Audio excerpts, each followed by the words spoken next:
آج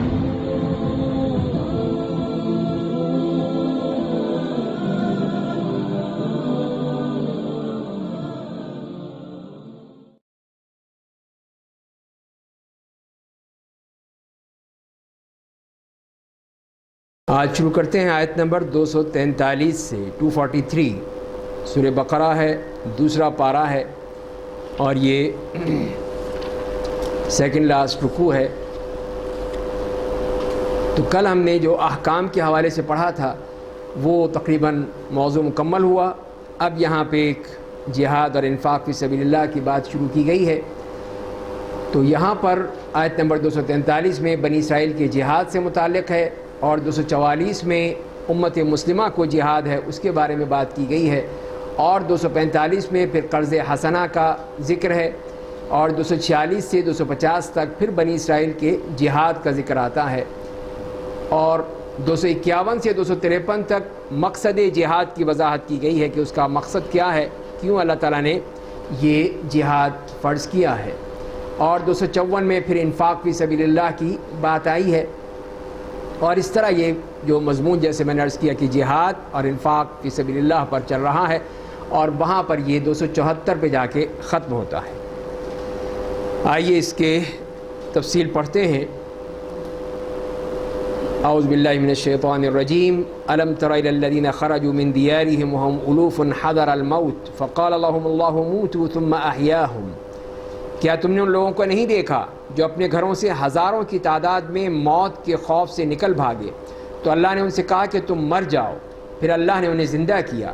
بے شک اللہ لوگوں پر فضل و کرم کرنے والا ہے، لیکن اکثر لوگ شکر گزار نہیں ہوتے۔ تو اس کے بارے میں جیسے ذکر کیا جاتا ہے کہ بنی اسرائیل کے علاقے میں طاعون کی وبا پھیل گئی، تو اس کے ڈر سے جو لوگ بھاگے تو وہاں پہ بھی موت سے نہ بچ سکے۔ یہی اللہ تعالیٰ دکھانا چاہتے تھے کہ موت سے اس طرح نہیں بچ سکتے، بھاگ کر نہیں بچا جا سکتا، وہ تو اللہ کا حکم ہے، اگر موت ہے تو آ کر رہے گی چاہے کہیں پہ بھی ہو۔ اور اس کے بعد پھر ان کا دوسرا معاملہ ان کے ساتھ فرمایا کہ وَقَاتِلُوا فِي سَبِيلِ اللَّهِ وَاعْلَمُوا، اور اللہ کی راہ میں قتال کرو اور جان رکھو کہ اللہ سننے والا اور جاننے والا ہے۔ تو اسی لیے فرمایا کہ موت سے بھاگتے ہو تو اس سے بہتر یہ نہیں ہے کہ اللہ کی راہ میں قتال کرو، اگر مرنا ہی ہے تو وہاں پہ مرو، جو کہ بہت ہی عزت والی موت ہے۔ اور اس کے بعد پھر ان کو قرض حسنہ کی طرف ترغیب دی گئی۔ فرمایا کہ کون ہے جو اللہ کو اچھا قرض دے تو اللہ اس کے لیے کئی گنا بڑھا دے، اللہ ہی تنگی دیتا ہے اور کشادگی عطا کرتا ہے۔ تو یہ اللہ تعالیٰ کی طرف سے اس بات کی طرف بھی اشارہ کیا گیا کہ قرض حسنہ یعنی وہ ایک تو ہے جسمانی جہاد جو کہا گیا بنی اسرائیل کو، اور یہ ہے وہ جو کہ مالی جہاد ہے۔ مالی جہاد ہے کہ اللہ کی راہ میں خرچ کرو، انفاق فی سبیل اللہ کرو، تو یہ اس کے لیے کہا گیا اور اس کی ہمیں ترغیب دی گئی۔ اس کے بعد پھر ایک اور واقعہ بیان کیا اللہ تعالیٰ نے جو بنی اسرائیل کے حوالے ہی سے کہ جہاد فی سبیل اللہ کے حوالے سے ان کا کیا طرز عمل تھا، کہ انہوں نے کیا کیا۔ فرمایا کہ آپ نے موسیٰ کے بعد بنی اسرائیل کے سرداروں کو نہیں دیکھا جب انہوں نے اپنے ایک نبی سے کہا آپ ہمارا ایک بادشاہ مقرر کر دیجئے تاکہ ہم اللہ کی راہ میں جہاد کریں، تو نبی نے کہا بہت ممکن ہے اگر تمہارے اوپر جہاد فرض کر دیا جائے تو تم جہاد نہ کرو۔ انہوں نے کہا ہمیں کیا ہو گیا ہے کہ ہم اللہ کی راہ میں جہاد نہیں کریں گے، جبکہ ہمیں ہمارے گھروں سے نکال دیا گیا، بچوں سے دور کر دیا گیا، پھر جب ان پر قتال فرض کر دیا گیا تو ان کی تھوڑی سی تعداد کے علاوہ سب نے پیٹ پھیر لی، اور اللہ ظالموں کو خوب جانتا ہے۔ تو یہاں پہ یہ بنی اسرائیل کے لوگوں کی بات کی جا رہی ہے کہ جب وہ آہستہ آہستہ توحید سے بھٹک گئے، شرک کی طرف چلے گئے، بتوں کی پوجا کرنے لگے، تو اللہ تعالیٰ نے ان پر عمالقہ کو مسلط کر دیا، اور ان کے ذریعے سے ان کی زمین بھی چھن گئی، بہت بڑی تعداد ماری گئی، بہت سے ان کے پابند سلاسل ہو گئے، اور جو تابوت تھا ان کے پاس بہت ہی مقدس چیز وہ ان سے چھین لی گئی۔ تو اس طرح ان کے ساتھ بڑا ہی مسائل ہو گئے۔ تو اس میں تو اب بنی اسرائیل جب بھی اپنے دشمنوں سے جنگ کرتے تھے تو وہ تابوت اپنے آگے رکھتے تھے، تابوت جس میں تورات کا نسخہ تھا، موسیٰ اور ہارون دیگر انبیاء بنی اسرائیل کے آثار تھے، اور یہ بھی کہا جاتا ہے کہ اس میں موسیٰ علیہ السلام کی لاٹھی تھی۔ تو بہرحال کچھ چیزیں ہوں گی مقدس وہ اس تابوت میں ہوتی تھی، اس کا بہت ہی وہ احترام کرتے تھے، بہت ہی تقدس سمجھتے تھے، اور اس کو آگے آگے رکھتے تھے اپنے۔ تو یہ اب جب ان سے کہا گیا کہ اب تم تیار ہو جاؤ تاکہ تم جنگ کرو، تو کہا کہ ٹھیک ہے ہم کریں گے، لیکن ساتھ ساتھ نبی نے کہا کہ یہ ہو سکتا ہے بعد میں کہو کہ نہیں ہم نہیں کرتے. کہنے کہ کیوں نہیں کریں گے، ہمارے بچے بھی مارے گئے، ہماری زمین بھی چھن گئی، ہمارے ساتھ یہ ہو گیا وہ ہو گیا، ہم کیوں نہیں کریں گے، ہم ضرور کریں گے. لیکن جب جہاد فرض ہو گیا پھر کہنے لگے نہیں اب تو بڑا مشکل ہے. تو یہ ان کی کیفیت. اب ان کے لیے پھر جب وہ بادشاہ بنانے کا ذکر آیا کہ ان کے اوپر کوئی ان کا امیر ہونا چاہیے، کوئی انچارج ہونا چاہیے جو ان کے اس جہاد کے لیے ان کی رہنمائی کرے. اور ان سے ان کے نبی نے کہا کہ اللہ نے تمہارے لیے طالوت کو بادشاہ بنا کر بھیجا ہے.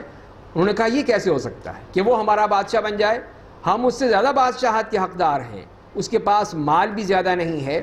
نبی نے کہا اللہ نے اسے تمہارے مقابلے میں چن لیا ہے، اور علم جس میں اسے حظ وافر دیا ہے. اللہ جسے چاہتا ہے اپنا ملک دیتا ہے، اللہ وسعت و کشادگی کا والا ہے اور علم والا ہے. تو اب جب یہ جہاد کے لیے ان کے نبی جو سموئیل نبی تھے، انہوں نے اس طالوت کو جو ایک نوجوان تھا اس کو ان کا حاکم بنایا یا امیر بنایا لشکر کے لیے کہ وہ ان کی کمانڈر بنے گا، ان کی اس طرح رہنمائی کرے گا. تو ان لوگوں نے کہا کہ یہ دیکھو کس کو بنا دیا انہوں نے کہ نہ اس کے پاس کوئی علم ہے، نہ اس کے پاس جسم ہے، یا مال و دولت نہیں ہے. علم جس تو ہے لیکن مال و دولت نہیں ہے اس کے پاس. اب وہ سمجھتے تھے جو مال و دولت والا ہوگا، منصب والا ہوگا، بڑا اونچا خاندانی شخص ہوگا، وہی بن سکتا ہے، دوسرا کوئی نہیں بن سکتا. تو یہی چیز اللہ تعالیٰ نے فرمایا کہ نہیں، ان اللہ اصطفاہ علیکم وزادہ بسطۃ فی العلم والجسم، کہ اس کے پاس مال بھی زیادہ نہیں ہے. نبی نے کہا اللہ نے اسے تمہارے مقابلے میں چن لیا ہے.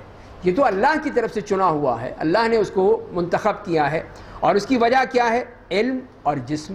علمی طور پر بھی وہ شخص اس قابل ہے کہ وہ تمہارا حاکم بنے، اور اس کے ساتھ ساتھ جسمانی طور پر بھی اس قابل ہے کہ وہ تمہارا حاکم بنے، تمہارا امیر بنے. تو یہ اللہ تعالیٰ کی طرف سے مقرر کیا گیا ہے، تو لہذا تمہیں اس معاملے میں کسی قسم کی کوئی بھی اعتراض نہیں ہونا چاہیے. اور پھر اس کے ساتھ ساتھ ان سے یہ بھی کہا گیا کہ وہ جو تابوت ہے وہ بھی لے آئے گا. تو انہوں نے کہا پھر ٹھیک ہے، پھر تیار ہو گئے. اور ان سے ان کے نبی نے کہا اس کی بادشاہت کی نشانی یہ ہے کہ تمہارے پاس تابوت آ جائے گا جس میں تمہارے رب کی طرف سے سکون و قرار اور آل موسیٰ اور آل ہارون کی متروکہ اشیاء کا باقی ماندہ حصہ ہے. اسے فرشتے اٹھا کر لے آئیں گے. اگر تم مومن ہو تو بے شک اس میں تمہارے لیے ایک بڑی نشانی ہے. تو اس طرح پھر وہ تیار ہوئے کہ جب انہیں پتہ چلا کہ وہ تابوت جو ان کا گم ہو چکا ہے یا لے چکے ہیں ان کے دشمن، وہ وہاں سے واپس آ جائے گا صرف اسی امیر کی وجہ سے، ان کے اس کمانڈر کی وجہ سے. تو اسی لیے پھر وہ تیار ہو گئے.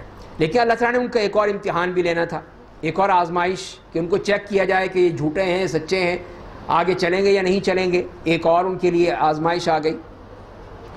بس جب طالوت اپنی فوج لے کر باہر نکلا تو کہا اللہ تعالیٰ تمہیں ایک نہر کے ذریعے آزمائے گا، تو جو کوئی اس کا پانی پی لے گا وہ میرا آدمی نہیں ہوگا، اور جو اس کا پانی نہیں چکھے گا وہ میرا آدمی ہوگا، سوائے اس آدمی کے جو صرف ایک چلو بھر پانی پی لے. تو ان میں سے چند کے علاوہ سب نے پی لیا. تو یہ امتحان تھا ان کا کہ اب یہ نہر آ رہی ہے، دریا ہے، تو اس میں سے اگر کسی نے پی لیا تو وہ نہیں چل سکتا، پابندی. اور جو نہیں پیے گا وہ ہمارے ساتھ چلے گا، وہ ہوگا اصل ہماری فوج کا آدمی. لیکن سوائے اس کے کہ چلو بھر پی لو، ٹھیک ہے پیاس لگ رہی ہے تو ایک چلو میں لے لو اور گزارا کر لو، اس سے پیٹ بھر جائے گا تمہاری پیاس ختم ہو جائے گی. اللہ کی طرف سے یہ انتظام کر دیا گیا تھا. لیکن یہ ماننے والے نہیں تھے، بنی اسرائیل تھے، اسی لیے پہلے ہی انکار کر چکے تھے. اب دوسرے میں اس میں بھی گئے وہ. اب اس میں پھر فرمایا کہ جب طالوت اور اس کے ساتھ ایمان والے نہر پار کر گئے تو انہوں نے کہا آج ہم جالوت اور اس کے لشکر سے لڑنے کی طاقت نہیں رکھتے. اب یہ بھی انکار. جنہیں یقین تھا کہ وہ اللہ سے ملیں گے، انہوں نے کہا کتنی ہی چھوٹی جماعتیں بڑی جماعتوں پر اللہ کے حکم سے غالب آ جاتی ہیں، اللہ صبر کرنے والوں کے ساتھ ہے. تو یہ بتایا کہ اصل چیز تعداد نہیں ہے. یہ مت سمجھنا کہ جو بڑی فوج ہوگی وہی غالب آئے گی. یہ چھوٹی فوج بھی ہو سکتی ہے، وہ بھی غالب آ سکتی ہے، اس کو بھی غلبہ مل سکتا ہے.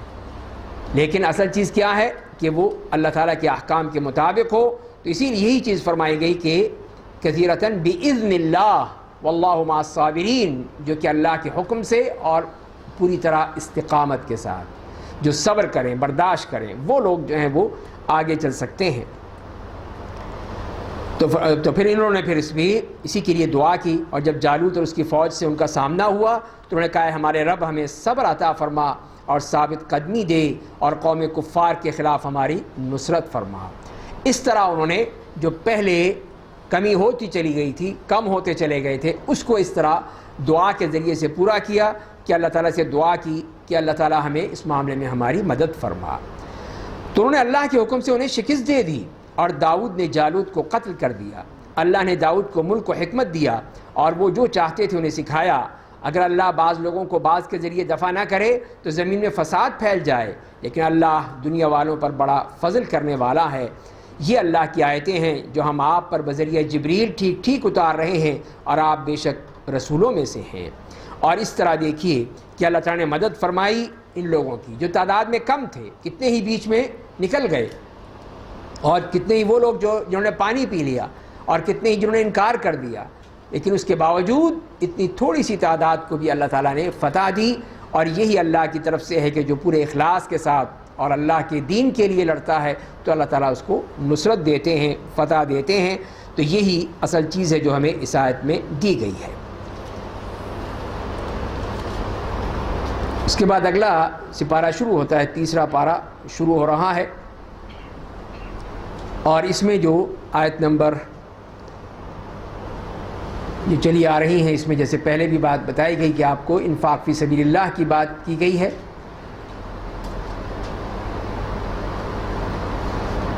254 میں آیت نمبر 254 سے انفاق فی سبیل اللہ، اس کے بعد 6 آیات پر مشتمل جملہ معترضہ ہے، اور پھر یہ انفاق فی سبیل اللہ کا موضوع پھر شروع ہو جائے گا۔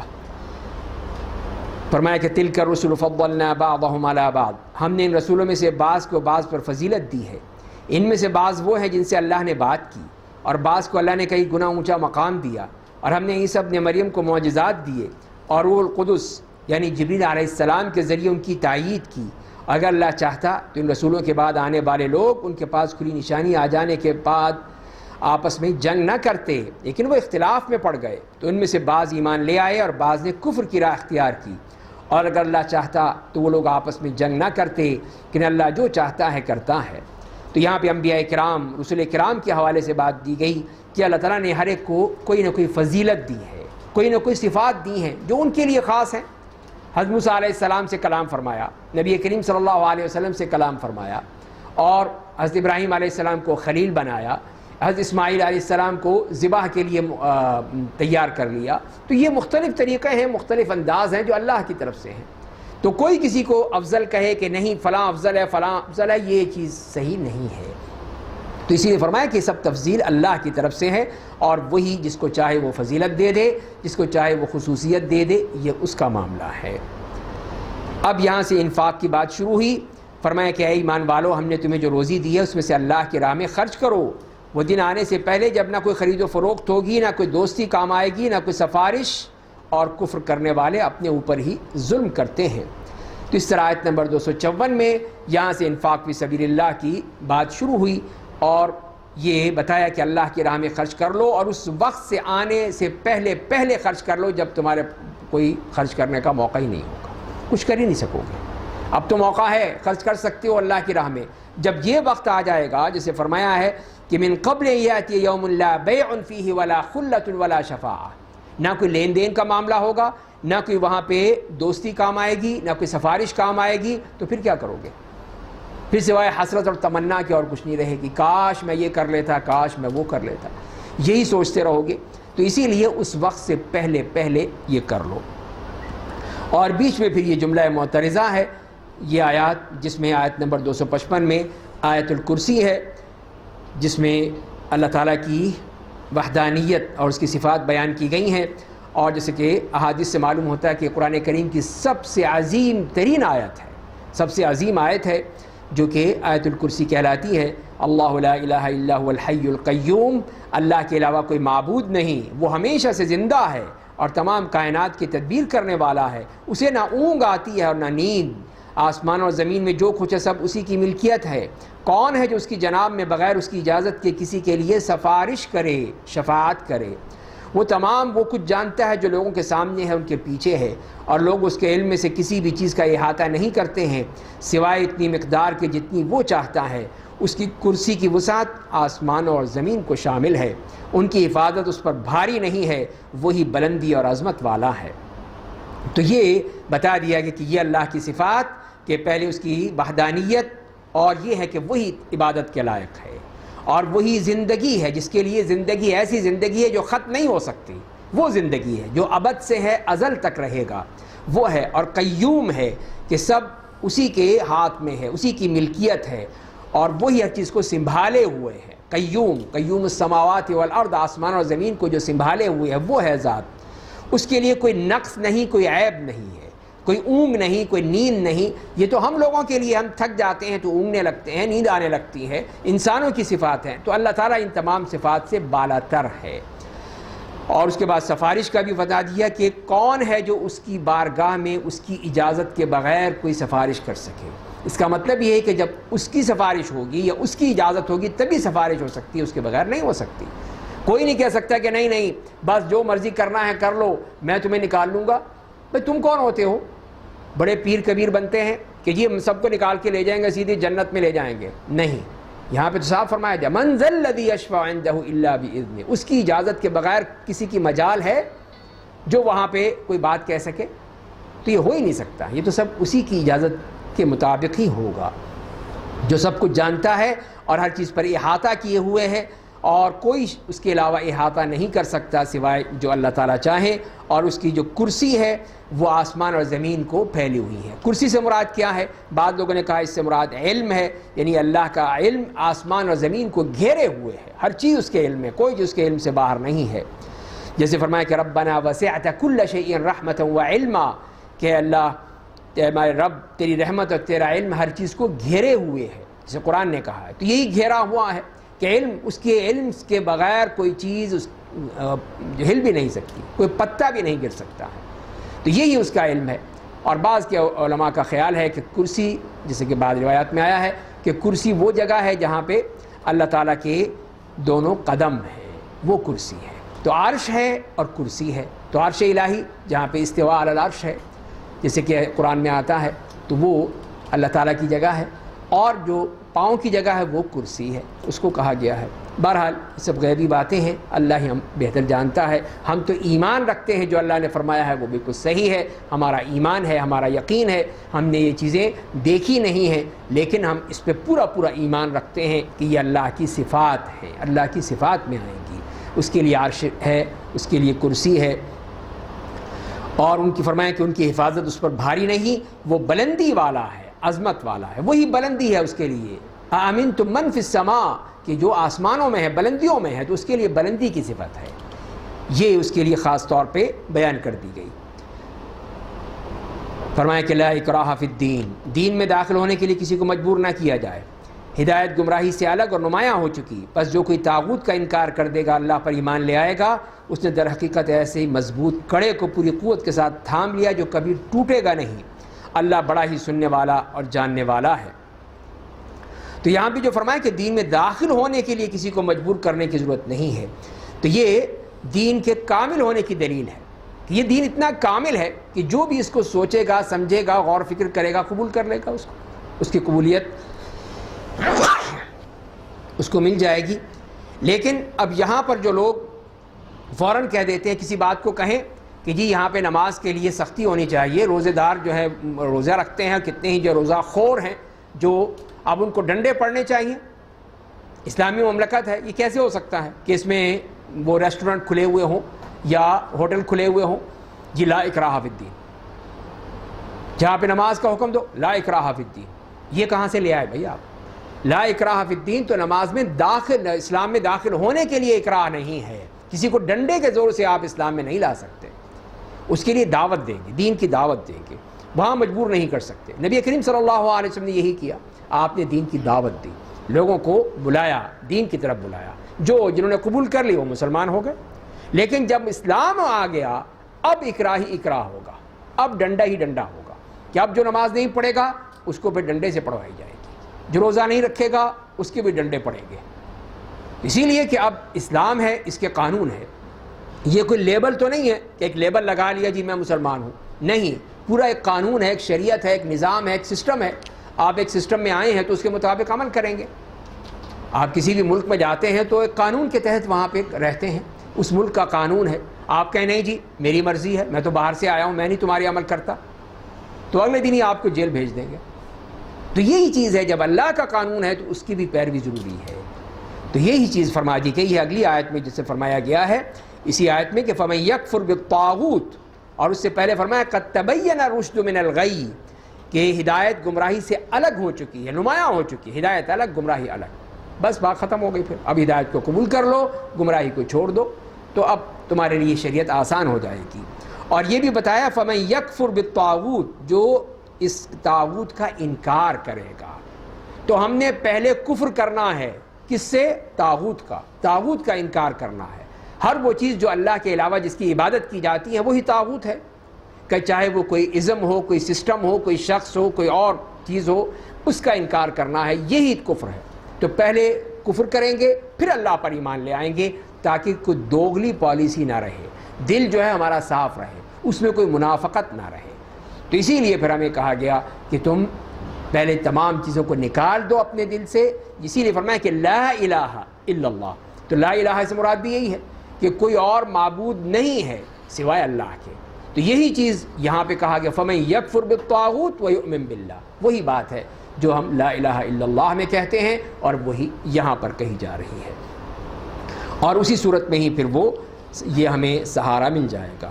فرمایا کہ اللہ ایمان والوں کا دوست ہے، وہ انہیں کفر کے اندھیروں سے نکال کر نور ایمان تک پہنچاتا ہے، اور کفر کرنے والوں کا دوست طاغوت ہے جو انہیں نور ایمان سے محروم کر کے ظلمت کفر تک پہنچا دیتا ہے، وہی لوگ جہنم والے ہیں، اس میں ہمیشہ کے لیے رہیں گے۔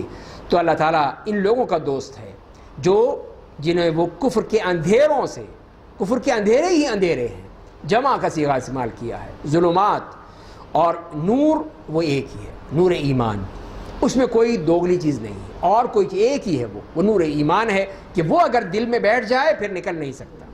اگر وہ سچا اور پکا ایمان ہے تو چاہے دنیا کی تمام طاقتیں جمع ہو جائیں وہ نہیں نکال سکتے اس کو، وہ ایسا نور ہے۔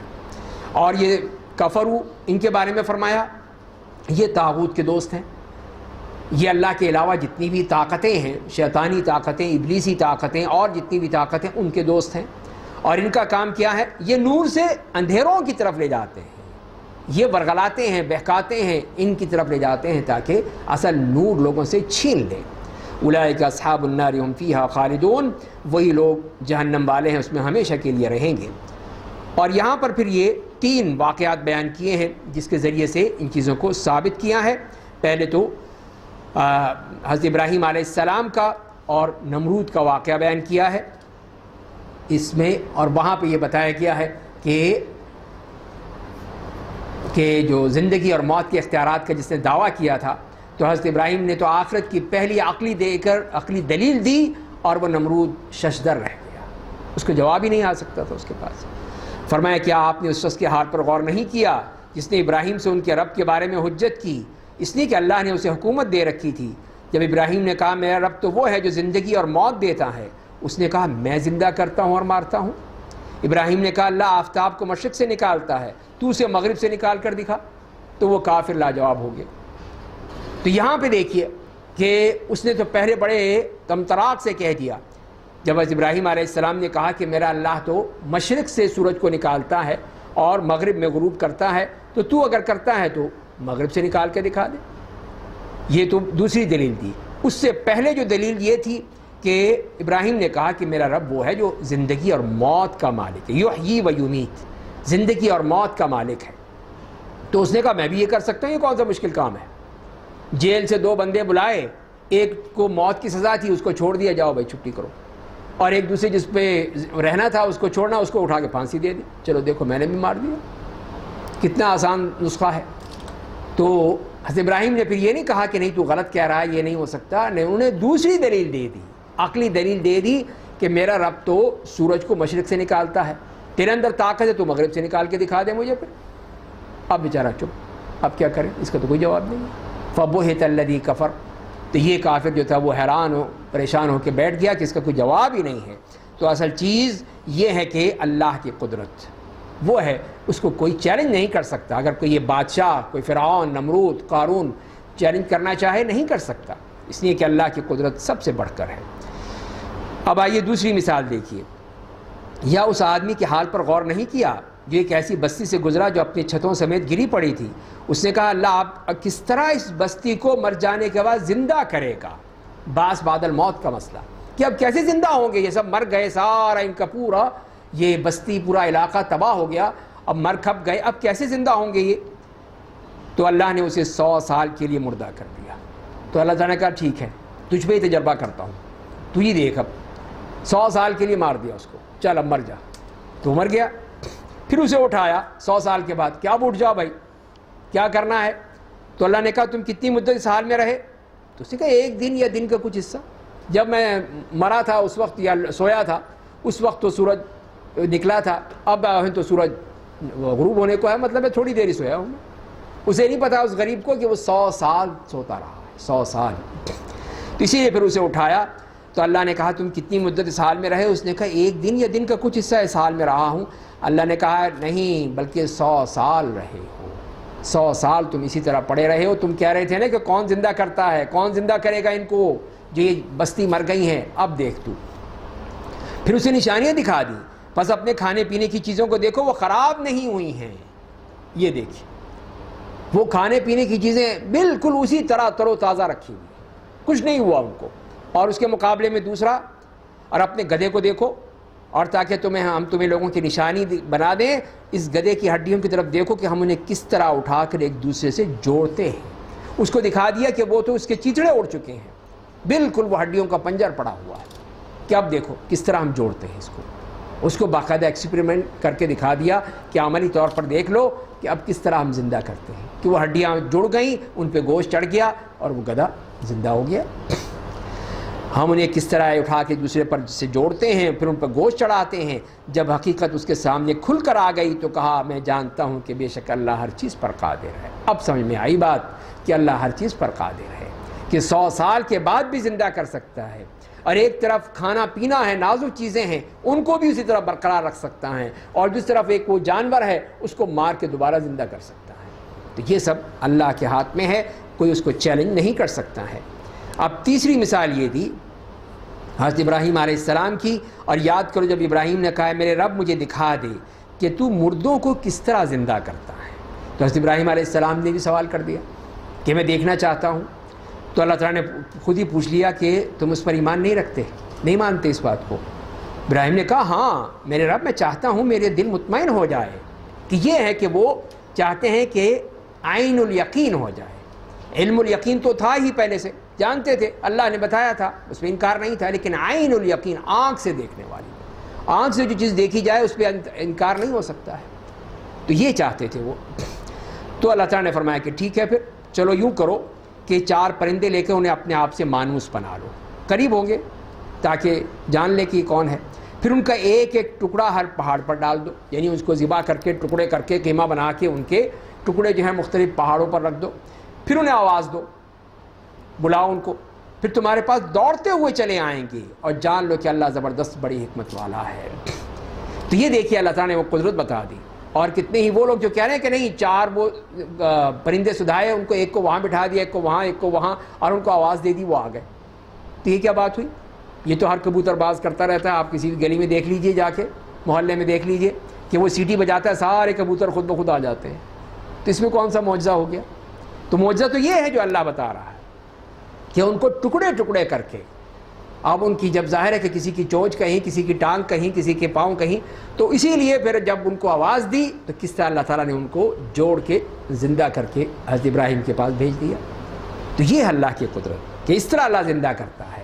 تو حضرت ابراہیم علیہ السلام کو بھی دکھا دیا اور ان سے کہہ دیا کہ یہ دیکھو یہ اللہ کی قدرت ہے. وَاعْلَمْ أَنَّ اللَّهَ عَزِيزٌ حَكِيمٌ, اور جان لو کہ اللہ زبردست اور بڑی حکمت والا ہے.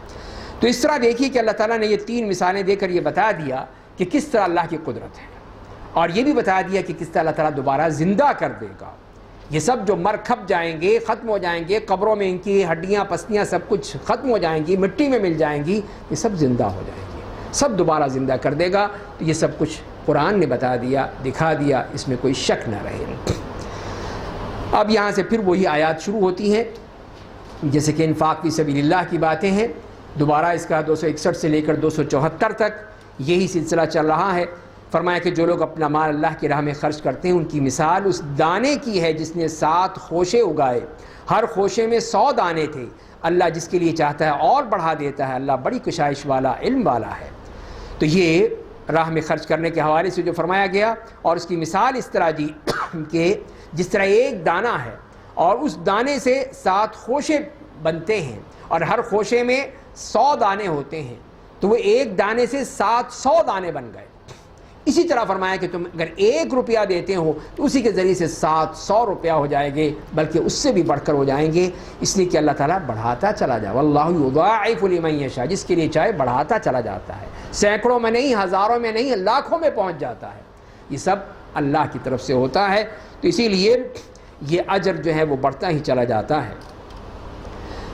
جو لوگ اپنا مال اللہ کی راہ میں خرچ کرتے ہیں پھر خرچ کرنے کے بعد نہ احسان جتاتے ہیں اور نہ اذیت پہنچاتے ہیں، 2 شرطیں دے دیں۔ انفاق فی سبیل اللہ کرو لیکن ان کا خیال رکھو۔ پہلی بات کیا ہے؟ احسان نہیں جتانا۔ کیا آپ احسان ہی جتاتے رہے، دیکھو میں نے تیرے ساتھ یہ کیا تھا، میں نے یہ دیا تھا، میں نے تیرے ساتھ یہ کام کیا تھا، بس احسان ہی جتاتے رہے، تو یہ منع، سختی سے منع کر دیا۔ اور نہ اذیت پہنچاؤ، اس کو اذیت دینا، تکلیف دینا، لوگوں کے سامنے بتانا یہ دیکھو یہ اتنا ذلیل آدمی ہے، میں نے اس سے اتنا پیسہ دیا، اتنا کچھ کیا، یہ میری ایک بات نہیں مانتا، آپ اس کو اذیت دے رہے ہیں، تکلیف دے رہے ہیں، کچوکے دے رہے ہیں، تو یہ سب غلط۔ صرف اسی بنیاد پہ کہ آپ نے اس کے ساتھ احسان کیا ہے تو اب اس کو پریشان کر رہے ہیں، تو یہ کتنا بڑا ظلم ہے، کتنی بڑی زیادتی ہے۔ تو اسی لیے فرمایا کہ اگر انفاق فی سبیل اللہ کرتے ہو تو یہ حرکتیں مت کرنا، احسان مت جتلانا، اذیت مت دینا، تکلیف مت دینا اس بندے کو۔ اور فرمایا کہ ان کا اجر ان کے رب کے پاس ثابت ہے، ان پر نہ کوئی خوف طاری ہوگا اور نہ انہیں کوئی غم لاحق ہوگا۔ اچھی بات اور درگزر کر دینا اس صدقے سے بہتر ہے جس کے بعد اذیت پہنچائی جائے۔ اللہ بے نیاز اور بردبار ہے کہ یہ ہے صرف بات کہہ دینا، یہ ٹھیک ہے، لیکن یہ کہنا کہ پہلے دیا اور اس کے بعد پھر احسان جتا رہے ہیں اس کے اوپر، تو یہ چیز غلط ہے۔ صرف بات کہہ دو اگر نہیں کر سکتے تو، لیکن تکلیفیں مت دو، پریشان مت کرو کسی کو، اس سے سختی سے منع فرمایا گیا۔ اور اس کے بعد فرمایا گیا ایھا الذین آمنوا لا تبطلوا صدقاتکم بالمن والاذی، اے ایمان والو اپنے صدقات کو احسان جتا کر اور اذیت پہنچا کر ضائع مت کرو۔ اگر کوئی اس طرح کرے گا اس کا اعمال ضائع ہو گئے، اس کی سارا انفاق فی سبیل اللہ سب برباد ہو گیا، کچھ نہیں ملے گا اس کو اللہ کے ہاں، اس لیے کہ اس نے تو جتا جتا کے سب کچھ ختم کر دیا، وہ اللہ کے لیے کر ہی نہیں رہا۔ اور پھر اس کی مثال دی ہے، اور اس آدمی کے مانند جو اپنا مال لوگوں کے دکھاوے کے لیے خرچ کرتا ہے اور اللہ اور یوم آخرت پر ایمان نہیں رکھتا ہے، اس کی مثال اس چٹان کی ہے جس پر مٹی پڑی ہو، پھر اس پر زور کی بارش ہو جو صرف ایک سخت پتھر چھوڑ دے۔ ان ریاکاروں نے جو کچھ کمایا تھا اس میں سے انہیں کچھ بھی ہاتھ نہ آئے گا، اللہ کافروں کو ہدایت نہیں دیتا ہے۔ تو یہ مثال دی اللہ تعالیٰ نے کہ وہ شخص جس نے دکھاوے کے لیے خرچ کیا، اور اس کی مثال کیا ہے کہ ایک شخص جہاں پہ ایک وہ پتھر ہے یا چٹان ہے، اس کے اوپر مٹی جم گئی، اس نے سمجھا کہ اس پہ کھیتی ہو سکتی ہے، اس نے وہاں پودے لگا دیے، بارش ہو گئی، لینڈ سلائیڈ ہو گئی، سب کچھ بہہ گیا، کہاں گیا سارا کام اس کا، سب برباد ہو گیا۔ فرمایا کہ یہ ہے ریاکار کا بھی معاملہ، وہ یہ سمجھتا ہے کہ میں نے بڑا کام کیا، دیکھو میں نے فلاں یہ کام کیا، فلاں یہاں کام کیا، فلاں میں نے دسترخوان بچھائے اور فلاں میں نے لوگوں کو دیا اور اخبار میں اشتہارات بھی دے دیے، سب کچھ کیا، لیکن اللہ کے ہاں کیا ملا؟ کچھ بھی نہیں، زیرو، اس لیے کہ سب کچھ اس نے لوگوں کے لیے کیا تھا، دکھاوے کے لیے کیا تھا، اللہ کے لیے نہیں کیا تھا۔ تو اللہ تعالیٰ کے ہاں وہی کام آتا ہے، وہی چیز کام آتی ہے جو اللہ کے لیے، خالص اللہ کے لیے ہو۔ اس کے بعد پھر ایک اور مثال اگلی آیات میں آتی ہے،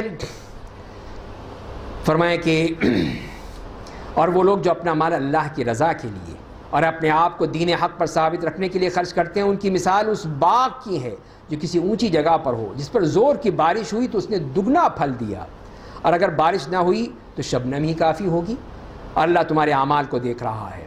تو یہ ہے وہ دوسری مثال ان لوگوں کی جو اللہ کی رضا کے لیے صدق کے دل سے خرچ کرتے ہیں، پورے اخلاص کے ساتھ، دکھاوے کے لیے نہیں۔ پہلے نہیں کہ فوٹوگرافر جمع کر لیے، سارے اخبار نویس جمع کر لیے، صحافی جمع ہو گئے، سارے آ گئے، تو اس کے بعد فوٹو سیشن ہو گیا کہ ہاں جی اس کو ڈبہ دیا، اس کو سائیکل دیا، اس کو فلاں دیا جائے، بعد میں واپس لے لی ہو، لیکن یہ سارا کچھ کرنے کے بعد اخبار میں جی فوٹو چھپ گئی، فلاں صاحب نے جی حاتم طائی کی قبر پہ لات ماری ہے، تو یہ تماشے ہوتے ہیں۔ تو یہ اللہ کیا کہ اس کام کے بیکار بالکل۔ تو اصل کیا ہے وہ یہ بتایا ہے، جو اللہ کی رضا کے لیے صدق دل سے خرچ کرتے ہیں ان کی مثال بلند اور اونچی جگہ پر پائے جانے والے اس باغ کی ہے جو ہوا اور آفتاب کی گرمی سے مستفید ہوتا ہے۔ اونچی جگہ ہے، وہاں پانی بھی خوب پایا جاتا ہے، پیداوار بھی دگنی ہے، اور پانی نہ بھی ہو تو شبنم اتنی ہے کہ اس سے فائدہ ہو جاتا ہے۔ یعنی جو اخلاص کا کام ہے، چاہے ضروری نہیں ہے کہ وہ ہزاروں لاکھوں کروڑوں روپے میں ہو، اگر وہ ایک چھوٹے سے روپے سے بھی ہے اور چھوٹی سی ایک کھجور کے ٹکڑے سے بھی ہے تو اللہ کے ہاں اس کا بہت اونچا مقام ہے۔ اللہ تعالیٰ کو وہ بھی پسند ہے کہ اس بندے نے اللہ کی راہ میں یہ خرچ کیا ہے۔ تو یہ اصل چیز ہے کہ جو فرمائی جا رہی ہے کہ اخلاص فی سبیل اللہ، اخلاص ہو اللہ کے لیے ہو تو پھر فائدہ ہی فائدہ ہے۔ اب تیسری مثال دیکھیے، اَیَوَدُّ أَحَدُكُمْ أَن تَكُونَ لَهُ جَنَّةٌ مِّن نَخِیل، کیا تم میں سے کوئی شخص یہ پسند کرتا ہے کہ اس کے پاس کھجوروں اور انگوروں کا ایک باغ ہو جس کے نیچے نہریں جاری ہوں، اس میں اس کے لیے ہر قسم کے پھل ہوں اور اس کا بڑھاپا آ چکا ہو اور اس کے کمزور و ناتواں بچے ہوں، اچانک وہ باغ ایک بگولے کی زد میں آ جائے جس میں آگ ہو جو اسے جلا دے، ختم کر دے۔ اللہ اسی طرح تمہارے لیے آیتوں کو بیان کرتا ہے تاکہ تم غور کرو۔ تو یہ تیسری قسم ان لوگوں کی ہے جو خرچ تو کرتے ہیں تو اللہ کے لیے، لیکن اس کے بعد احسان جتاتے پھرتے ہیں۔ دیے تو ہوتی ہیں اللہ کے لیے، لیکن شیطان ورغلا دیتا ہے کہ جاؤ جا کے اس کو ذرا سمجھاؤ، بتاؤ، کہو اسے کہ دیکھو میں نے تمہارے ساتھ یہ کیا تھا وہ کیا تھا۔ تو اس طرح وہ اپنا عمل ضائع کر دیتے ہیں۔ اس کی مثال دی ہے کہ ایک آدمی جس کے پاس کھجور انگوروں کا باغ ہے، نہریں جاری ہیں، ہر قسم کے پھل ہیں، اور وہ خود اس کا محتاج ہے، بوڑھا ہو چکا ہے، چھوٹے چھوٹے بچے ہیں جسے فرمایا گیا، لیکن کیا ہوتا ہے، اچانک ایک سخت آندھی آتی ہے جس میں آگ ہے جو اس کے پورے باغ کو جلا کر بھسم کر دیتی ہے۔ اب کیا ملا اس کو؟ کچھ نہیں ملا، سب کچھ ختم ہو گیا۔ تو یہ ہے کہ اللہ کے لیے جو کام ہوگا اس کے اخلاص کے لیے ہوگا، نیت اس کی ہوگی تب کام آئے گا، ورنہ کوئی چیز بھی کام نہیں آئے گی۔ فرمایا کہ یا ایھا الذین آمنوا انفقوا من طیبات ما کسبتم، اے ایمان والو اللہ کی راہ میں اپنی کمائی میں سے اچھی چیزیں خرچ کرو، اور اس میں سے بھی جو ہم نے تمہارے لیے پیدا کیا ہے، اور اس میں سے جو خبیث اور گندی چیزیں خرچ کرنے کا قصد مت کرو، حالانکہ تم خود دوسروں سے وہ چیز چشم پوشی کے بغیر نہیں لے سکتے، اور جان لو اللہ بے نیاز اور صاحب حمد و ثنا ہے۔ تو یہاں پہ بھی فرمایا کہ اللہ کی راہ میں جو دینا ہے، من انفقوا من طیبات ما کسبتم، پہلی بات تو یہی ہے کہ جو بھی اس کمائی میں سے جو بہترین مال ہے وہ دو، جو تم پسند کرتے ہو اپنے لیے۔ جیسے اگلی ہم پڑھیں گے چوتھے سپارے کے شروع میں، لن تنالوا البر حتى تنفقوا مما تحبون، کہ جو چیز تمہیں پسند ہے وہ خرچ کرو، تاکہ اپنے دل کی اس چاہت کو قربان کر دو اللہ کے ہاں، دل کی یہ محبت، مال کی محبت ختم ہو جائے، قربان ہو جائے، وہ چیز اللہ تعالیٰ کو پسند ہے۔ اسی لیے یہاں پہ یہی فرمایا گیا کہ اللہ تعالیٰ کو یہ پسند ہے، لیکن ردی گلا سڑا مال وہ اللہ کی راہ میں دے دیتے ہیں۔ جو بھی گھر میں بنا سڑا لاؤ جی دے دو، جی مسجد کو دے دو، ان کے کام آ جائے گا، مولوی بیٹھ جائیں گے، اس میں کوئی مسئلہ نہیں، کھائیں پیئیں گے، مزے کریں گے۔ تو یہ ردی گلا سڑا مال، بیکار چیزیں جو آپ خود لینا پسند نہیں کریں گے، جیسے اللہ تعالیٰ فرما رہے ہیں کہ جب تک کہ آنکھیں بند نہ کر لو اس وقت تک لوگے نہیں۔ تمہیں کوئی دے گھر کا پرانا سارا مال کھٹارا لا کر دے دے تو تم پسند کرو گے اس کو؟ تو فرمایا کہ یہ دیکھو، یہ انفاق فی سبیل اللہ ہوتا ہے کہ سارا گھر کا پرانا مال جو اٹھا کے لا کے اللہ کی راہ میں دے دیا، نہیں۔ اصل تو وہ ہے جو کہ اللہ کی راہ میں جو بہترین مال ہے، جیسے کہ وہ ایک صحابی کا ذکر آتا ہے کہ جن کا مسجد نبوی کے سامنے باغ تھا، بہترین باغ تھا، اور اس میں ایک کنواں تھا، بیر ہا کہا جاتا ہے، انتہائی ٹھنڈا میٹھا پانی۔ خود نبی کریم صلی اللہ علیہ وسلم آتے تھے اور وہاں سے وہ پانی نوش فرمایا کرتے تھے۔ تو اب یہ آیت نازل ہوگی، لن تنالوا البر حتى تنفقوا مما تحبون، کہنے لگے یا رسول اللہ میں اب دینا چاہتا ہوں۔ تو سب سے جو قیمتی مال ہے اس وقت وہ یہی زمین ہے میری، یہی باغ ہے، یہی میں اللہ کی راہ میں دینا چاہتا ہوں۔ لوگ آج کل کے لوگ کہتے ہیں دیکھو بیوقوف ہے، کتنا سب سے بڑا بیوقوف آدمی ہے کہ اتنی قیمتی زمین وہ اللہ کی راہ میں دے رہا ہے، اس سے بڑھ کر احمق تو ہو ہی نہیں سکتا دنیا میں کوئی۔ لیکن وہ دیکھیے کہ وہ نبی کریم صلی اللہ علیہ وسلم کے پاس آ کے یا رسول اللہ یہ باغ اللہ کی راہ میں دے دیتا ہوں، تیار ہوں، لے لیجیے۔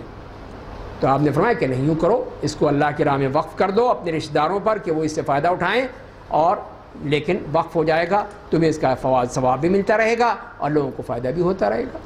تو یوں کر لو۔ تو جو آپ نے اس کا بہتر طریقہ تھا وہ بتا دیا ان کو. تو یہ ہے اصل چیز کہ جو بہترین چیز، محبوب ترین چیز ہے وہ اللہ کی راہ میں دے دی. یہ نہیں ہے کہ گھر کا گلا سڑا مال جو ہے ردی مال وہ اٹھا کے پھینک دیا یا وہ اٹھا کے اللہ کی راہ میں دے دیا، وہ بات نہیں آتی ہے. اور وہ اسی لیے کہ وہی کرتا ہے جس کو فقر و فاقہ کی ہو کہ اگر میں نے اچھی چیزیں دے دی ساری گھر کی تو میرے پاس کیا رہے گا، میں پھر کہاں سے لوں گا. یہی فقر ہے. اسی کے بارے میں فرما دیا کہ الشیطان یعدکم الفقر، اللہ شیطان تمہیں محتاجی سے ڈراتا ہے، فقر و فاقہ سے ڈراتا ہے اور برائی کا حکم دیتا ہے، اور اللہ تمہیں مغفرت اور فضل و کرم کا وعدہ کرتا ہے. اللہ بڑا ہی کشائش اور علم والا ہے. تم خرچ تو کرو، پھر دیکھنا کتنا تمہارے اوپر اللہ کی طرف سے پھر وہ ہن برسے گا، پیسہ ہی پیسہ ملے گا، دولت ہی دولت ملے گی اگر خرچ کرو گے. اگر اس طرح کرو گے کہ نہیں یہ ہو جائے گا وہ ہو جائے گا تو پھر دیکھنا یہ سب شیطانی عمل ہے. شیطان جو ہے تمہیں اور دوسری طرف لے جائے گا. اللہ جسے چاہتا ہے حکمت دیتا ہے، جسے حکمت مل گئی اسے بہت زیادہ بھلائی مل گئی، اور نصیحت صرف عقل والوں ہی کو حاصل ہوتی ہے. اور تم جو کچھ اللہ کی راہ میں خرچ کرتے ہو یا کوئی منت مانتے ہو تو اللہ بے شک اسے جانتا ہے، اور ظالموں کا کوئی مددگار نہیں ہوگا. تو جو کچھ بھی ہے سب اللہ کے علم میں ہے، چاہے وہ خرچ کرتے ہیں، صدقہ کرتے ہیں، نذرانہ پیش کرتے ہیں، منتیں مانتے ہیں، سب کچھ اللہ کے علم میں ہے. اگر کوئی بعد میں اس کو بھول جائے گا یا کوئی مخالفت کرے گا تو خود ہی پکڑا جائے گا اللہ کے ہاں. فرمایا کہ اگر تم صدقات و خیرات کو ظاہر کرتے ہو تو اچھی ہی بات ہے، اگر محتاجوں کو دیتے وقت اسے چھپاتے ہو یہ تمہارے لیے بہتر ہے کہ چھپا کر دو. اللہ تمہارے گناہوں کو مٹا دے گا، اللہ تمہارے اعمال سے باخبر ہے. اس کا مطلب یہ ہے کہ صدقے کو چھپانا کتنا افضل ہے کہ ریاکاری کا کوئی شائبہ ہی نہیں اس میں، پھر ریاکاری ہو ہی نہیں سکتی. پھر آپ چھپا کر دیتے ہیں، اسی لیے جیسے کہ حدیث میں آتا ہے کہ اس طرح چھپا کر دیتے ہیں کہ بائیں ہاتھ کو نہیں معلوم ہوتا کہ دائیں ہاتھ نے کیا دیا ہے. ان کے لیے کتنا اونچا مقام بتایا کہ ان 7 لوگوں میں سے ہیں جن کو عرش الہی کا سایہ نصیب ہوگا قیامت کے دن. ان میں سے وہ شخص بھی ہے، صرف اسی لیے کہ اس نے ریاکاری نہیں کی، دکھاوا نہیں کیا، بلکہ حتی الامکان چھپا کر دیا. یہ اللہ کو بہت ہی پسند ہے.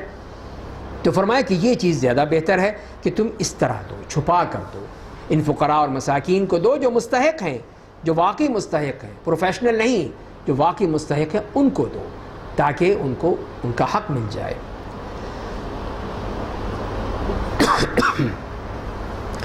اور فرمایا اے میرے رسول انہیں ہدایت دینا آپ کی ذمہ داری نہیں، لیکن اللہ جسے چاہتا ہے ہدایت دیتا ہے.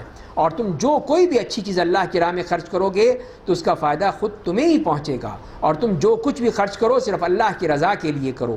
اور تم جو بھی کوئی اچھی چیز اللہ کی راہ میں خرچ کرو گے اس کا پورا بدلہ تمہیں دیا جائے گا اور تم پر ظلم نہیں کیا جائے گا. تو یہ اللہ تعالیٰ کی طرف سے وعدہ ہے کہ جو بھی تم خرچ کرو گے اس کی جزا تمہیں ملے گی اور بڑھ کر ملے گی. کتنی چاہے وہ چھوٹی ہی چیز کیوں نہ ہو لیکن اللہ کے ہاں اس کا بہت اونچا مقام ہوتا ہے. اور یہ کس کو دینا ہے اس کی بھی وضاحت فرما دی اللہ تعالیٰ نے کہ صدقہ ان فقراء کے لیے ہے جو اللہ کی راہ میں بند ہو گئے، زمین میں طلب رزق کے لیے چل پھر نہیں سکتے ہیں. ناواقف لوگ ان کے سوال نہ کرنے کی وجہ سے انہیں مالدار سمجھتے ہیں. آپ انہیں ان کے چہروں سے پہچان لیں گے، وہ لوگوں سے سوال کرنے میں الحاح سے کام نہیں لیتے. تم جو کوئی بھی اچھی چیز اللہ کی راہ میں خرچ کرو گے تو اللہ بے شک اسے جانتا ہے. تو یہ بتایا کہ ایسے فقراء یہ ہیں وہ لوگ جو شدت ضرورت ہے، حاجت ہے، مسکینی ہے اور ضرورت بھی ہے لیکن بیچارے نہیں کر سکتے، بوڑھے ہیں، معذور ہیں یا کسی اور وجہ سے نہیں چل پھر سکتے، لیکن سفید پوشی بھی ہے، مانگنا بھی نہیں چاہتے کسی کے سامنے، لپٹ کر نہیں مانگتے جسے فرمایا جا رہا ہے، کسی کے سامنے ہاتھ نہیں پھیلاتے ہیں. تو یہ ہیں وہ لوگ، ان کو دو. یہ ہیں للفقراء، ان کو فقیر کہا اللہ تعالیٰ نے کہ یہ لوگ جو اپنے اللہ کی راہ میں بیچارے بند ہو گئے ہیں، گھر گئے ہیں، کچھ کر نہیں سکتے ہیں اور نہ ہی کسی کے سامنے ہاتھ پھیلاتے ہیں. لوگ سمجھتے ہیں بڑے پیسے والا ہے. یحسب الجاہل اغنیاء من التعفف، یہ انہیں کی بے نیازی کی بنا پر، پاک دامنی کی بنا پر لوگ سمجھتے ہیں کہ ان کے پاس پیسہ ہے، حالانکہ اس بیچارے کے پاس کچھ بھی نہیں ہے.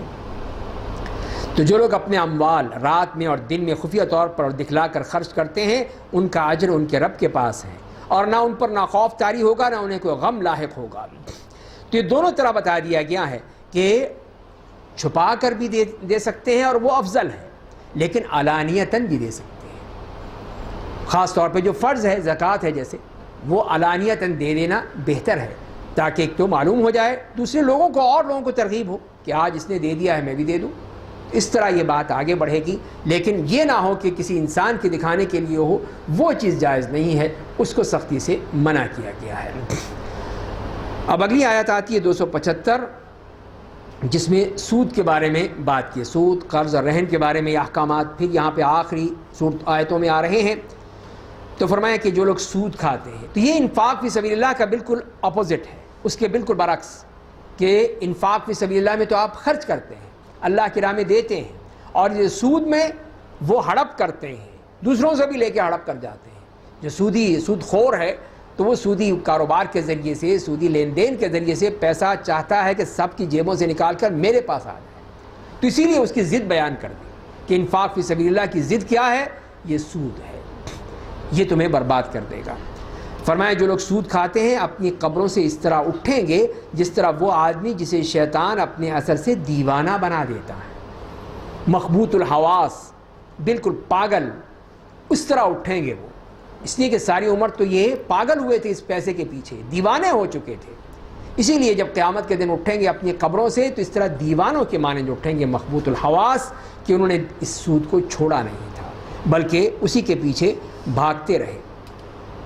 اور فرمایا کہ یہ سزا انہیں اس لیے ملے گی کہ وہ کہا کرتے تھے کہ خرید و فروخت بھی تو سود ہی کی مانند ہے، یہ بیع و شراء، لین دین، یہ بھی تو سود ہے، ایک چیز دی میں نے دوسری چیز لے لی، اسی طرح وہاں پہ کرتے ہیں، تو وہ اس کو سود سمجھ رہے ہیں۔ فرمایا کہ حالانکہ اللہ نے خرید و فروخت کو حلال کیا اور سود کو حرام قرار دیا، پس جس کے پاس اس کے رب کی نصیحت پہنچ گئی اور وہ سود لینے سے باز آ گیا تو ماضی میں جو لے چکا وہ لے چکا، اور اس کا معاملہ اللہ کے حوالے، اور جو اس کے بعد لے گا وہ ہے جہنمی، وہی لوگ جہنمی ہوں گے، اس میں ہمیشہ ہمیشہ رہیں گے۔ تو یہ سود کی مذمت میں بتا دیا گیا ہے کہ جو پہلے ہو چکا ٹھیک ہے، ختم، لیکن اب لینا جو ہے تمہارے لیے جائز نہیں، اب ختم ہو گیا۔ جیسے کہ نبی کریم صلی اللہ علیہ وسلم نے بھی حجۃ الوداع کے موقع پہ کہہ دیا تھا کہ اب ہمارے اس خاندان کا سود سب میرے قدموں کے نیچے، اب کوئی سود نہیں لے گا، سب ختم، جو بھی ان کے اس خاندان میں کوئی سود لین دین کرتا تھا سب آپ نے ختم کر دیا، اب اس کی لین دین نہیں ہوگی۔ تو یہ ہے کہ اصل چیز کہ اس سود کو ختم کرنا ہے، اس کی جگہ جو اصل کیپٹل ہے وہ حق ہے وہ آدمی لے سکتا ہے، جیسے کہ اگلی آیت میں آ رہا ہے۔ فرمایا کہ اللہ سود کو گھٹاتا ہے اور صدقات کو بڑھاتا ہے، یعنی سود کو گھٹانے سے مطلب یہی کہ جہاں پہ سود آ گیا وہاں مال کی برکت ختم ہو گئی، اب وہ چاہے ہزاروں ہوں، لاکھوں ہوں، کروڑوں ہوں، اربوں ہوں، خربوں ہوں، ملینز ہوں، کتنے بھی ہوں، اس میں سود کا شائبہ موجود ہے تو اس میں کوئی برکت نہیں ہے، کوئی برکت نہیں ہوگی، سب کچھ ختم ہو جائے گا۔ یمحق اللہ الربا جو اللہ تعالیٰ فرما رہے ہیں، تو اس میں برکت کیسے ہو سکتی ہے؟ برکت تو وہاں ہوگی جہاں پہ خالص کمائی ہوگی، وہ برکت ہی برکت ہے۔ تو اسی لیے فرمایا کہ صدقات کو بڑھاتا ہے، تو یہیں پہ بھی دیکھ لیجئے کہ سود بخل کا نام، برکت ختم، اس میں نحوست ہی نحوست، اس کے مقابلے میں صدقات برکت ہی برکت، جتنا اللہ کی راہ میں خرچ کرے گا جتنا بھی دے گا اور ملے گا، اور ملے گا، اس کو دنیا میں بھی ملے گا، آخرت میں بھی ملے گا، دونوں جگہ ملے گا، اس کے بجائے سود جو سوائے تباہی کے اور کچھ نہیں لاتا۔ اور اللہ کسی ناشکرے اور گناہگار کو دوست نہیں رکھتا ہے۔ بے شک جو لوگ ایمان لائے، انہوں نے عمل صالح کیا، نماز قائم کی، زکوٰۃ ادا کیا، ان کا اجر ان کے رب کے پاس ثابت ہے، نہ ان پر خوف طاری ہوگا نہ انہیں کوئی غم لاحق ہوگا۔ اے ایمان والو اللہ سے ڈرو، اور جو سود لوگوں کے پاس باقی رہ گیا اسے اگر ایمان والے ہو تو اسے چھوڑ دو، ایمان کا واسطہ دیا ہے، اگر تم واقعی مومن ہو تو چھوڑ دو اس سود کو۔ مطلب یہ کہ جو سود نہیں چھوڑتا وہ پھر کیا ہوا؟ پھر وہ تو ایمان والا تو نہ ہوا نا، پھر اس کا ایمان کہیں اس میں ڈر ہے، خدشہ ہے۔ ہم کافر نہیں کہتے اس کو، لیکن اس کا ایمان نہیں ہے، کہ وہ ایمان اس کا وہ نہیں ہے جو ہونا چاہیے، اس لیے کہ تو سود کے پیچھے بھاگ رہا ہے، سود کو ختم نہیں کر رہا ہے، عدالت نے فیصلہ بھی دے دیا پھر بھی نہیں مانتا ہے، تو پھر بتائیے اس کا ایمان کہاں رہ گیا؟ ایمان تو سارا برباد ہو گیا۔ فرمایا کہ اگر تم نے ایسا نہ کیا اور اللہ اور اس کے رسول کی طرف سے جنگ کے لیے خبردار ہو جاؤ، تو یہ کتنا بڑا جرم، کتنا بڑا گناہ کہ اللہ اور اس کے رسول سے جنگ کرنے کے لیے تیار ہو جاؤ۔ تو یہی تو جنگ ہے، اسی کی تو ہم خمیازہ بھگت رہے ہیں کہ دیکھ لیجئے کہاں سے کہاں پہنچ کر۔ آپ کے روپے کی کیا قیمت ہے؟ کوئی ہے ویلیو کہیں دنیا میں اس کی کوئی؟ وہ اسی لیے کہ جب سود نہیں چھوڑتے تو ساری چیزیں آپ کے لیے بربادی ہی بربادی ہوگی، ذلت اور رسوائی ہوگی۔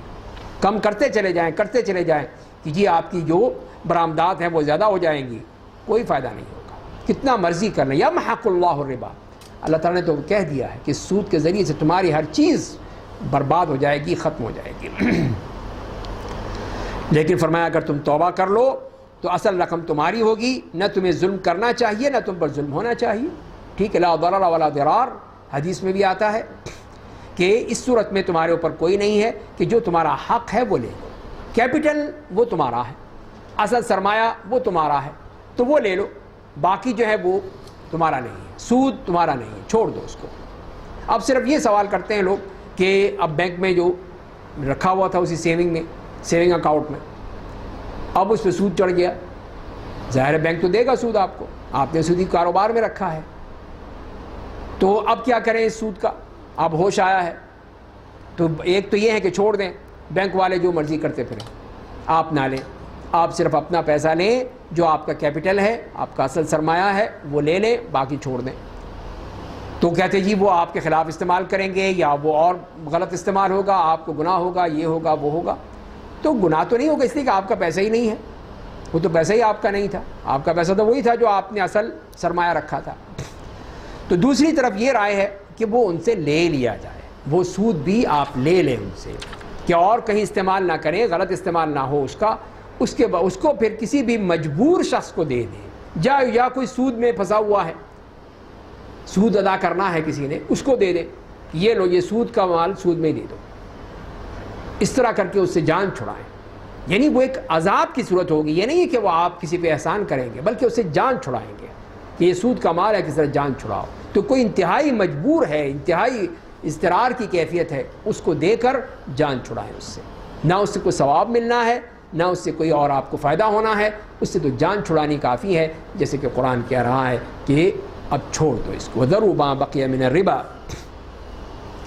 اور اس کے بعد جو ہمیں اصل بات بتائی گئی کہ تمہیں کیا کرنا ہے، اگر قرض دار تنگ دست ہو تو سہولت ہونے تک اسے مہلت دے دو، مہلت دی جائے، اور اگر تمہارا انہیں معاف کر دینا اگر تم سمجھتے ہو تو تمہارے لیے زیادہ بہتر ہے۔ تو اگر کوئی بیچارہ اس طرح کا تنگ دست ہے قرض دار تو اس کو مہلت دے دو، اس مہینے نہیں دے سکتے بھائی اگلے مہینے دے دینا، نہیں دے سکتے آگے دے دینا، جب دیکھا آپ نے کہ نہیں دے رہا بیچارہ، چلو ٹھیک ہے جاؤ معاف کر دیا۔ کتنی بڑی نیکی ہے آپ نے کر دی، کتنی بڑی آسانی کر دی۔ وہ پریشان تھا کہ میں نے پیسے دینے ہیں، قرضہ ادا کرنا ہے، اور آپ نے اس کی ساری پریشانی ختم کر دی اور اسے کہہ دیا چلو میں نے معاف کر دیا، اللہ کے لیے معاف کر دیا، بس چھوڑ دو۔ تو یہ فرمایا کہ یہ ہے اصل اسلام کا طریقہ، یہ ہے دین کا طریقہ، ہمیں اسلام یہ بتا رہا ہے کہ ہم کسی کے جسم کا گوشت تک، اس کا خون تک نہیں پینا چاہتے، کاٹنا چاہتے، بلکہ ہم تو معافی جانا چاہتے ہیں، آسانی چاہتے ہیں۔ یہ ہے اللہ کا فیصلہ، اللہ کا حکم، کہ جس کے ذریعے سے آسانی ہی آسانی کر دی گئی ہے۔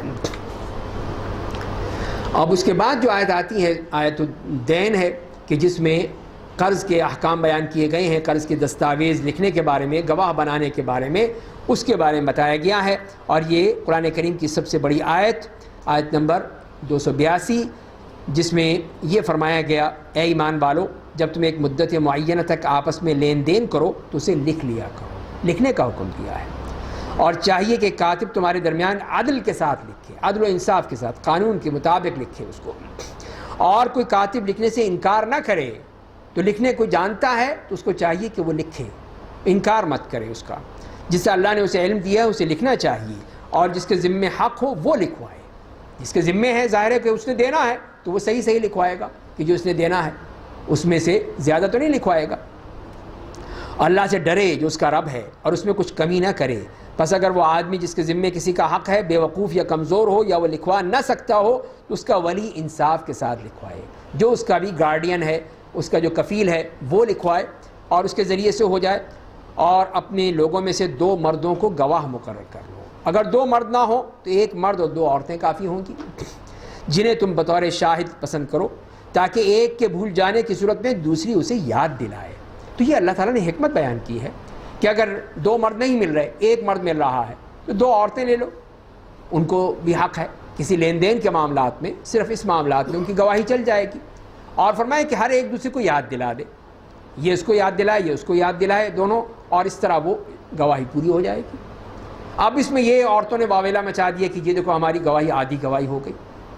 یہ تو اللہ کی طرف سے کہا جا رہا ہے. اللہ تعالیٰ جس نے اس عورت کو تخلیق کیا ہے، اس کو پیدا کیا ہے، وہ جانتا ہے اس کے بارے میں، تو لہذا اس کے کسی بھی فیصلے پر اعتراض کرنا یہ کسی طور پہ بھی جائز نہیں، کسی بھی عورت کے لیے جائز نہیں ہے کہ وہ اللہ کے فیصلے پر اعتراض کرے. یہ تو اللہ کا فیصلہ ہے. اور اس کے بعد جو فرمایا گیا اور گواہوں کو جب بلایا جائے تو وہ انکار نہ کریں، اور معاملے کی جب ایک مدت مقرر ہو تو چاہے چھوٹا ہو یا بڑا ہو اس کے لکھنے میں سستی مت کرو. جو بھی یہ چیز لکھ لو، اس لیے کہ بعد میں پھر پریشانیاں پیدا ہوتی ہیں، لڑائی جھگڑے ہوتے ہیں، فساد ہوتے ہیں، عدالتوں میں جاتے ہیں، طرح طرح کے مسائل پیدا ہوتے ہیں. لیکن اگر لکھا ہوا ہو بات ہی ختم ہو گئی. یہ دیکھیں، یہ لکھی ہوئی اسٹامپ پیپر پہ لکھ لیا، اس پہ گواہوں کے دستخط ہو گئے، اب یہ آپ کے پاس ایک پروف موجود ہے کہ اب کوئی مسئلہ ہوگا ہی نہیں. لیکن جب زبانی ہے کوئی بات نہیں، میرا دوست ہے، میرا جاننے والا، کیا حرج ہے. بعد میں جب جھگڑے ہوئے تو ساری دوستیاں ختم ہو گئی، پھر نہ دوستی رہی نہ یاری نہیں رہی، اب جو عدالت کی چارہ جوئی باقی رہ گئی بس. تو فرمایا کہ یہ کارروائی اللہ کے نزدیک انصاف سے زیادہ قریب ہے اور گواہی کو زیادہ ٹھوس بنانے والی ہے اور شک کو دور کرنے کی مناسب ترین کارروائی ہے. یہ سب فائدے ہیں اس کے.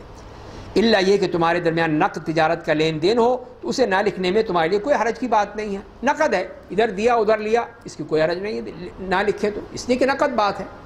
لیکن جہاں پہ مؤجل ہے، کسی اور بعد میں دی جا رہی ہے، کسی ٹائم لیا ہے اس نے دینے والے نے، تو وہاں پہ لکھنا ضروری ہے پھر کہ وہاں معاہدہ لکھا جائے کہ ہاں جی فلاں نے فلاں چیز لی ہے اور اس کے پیسے اتنے عرصے کے بعد دے گا 6 مہینے 10 مہینے سال کے بعد، اور وہ تمام عبارت تحریر لکھ لی جائے. لیکن نقد ہے اس میں کوئی حرج نہیں، جیسے اللہ تعالیٰ نے فرما دیا ہے.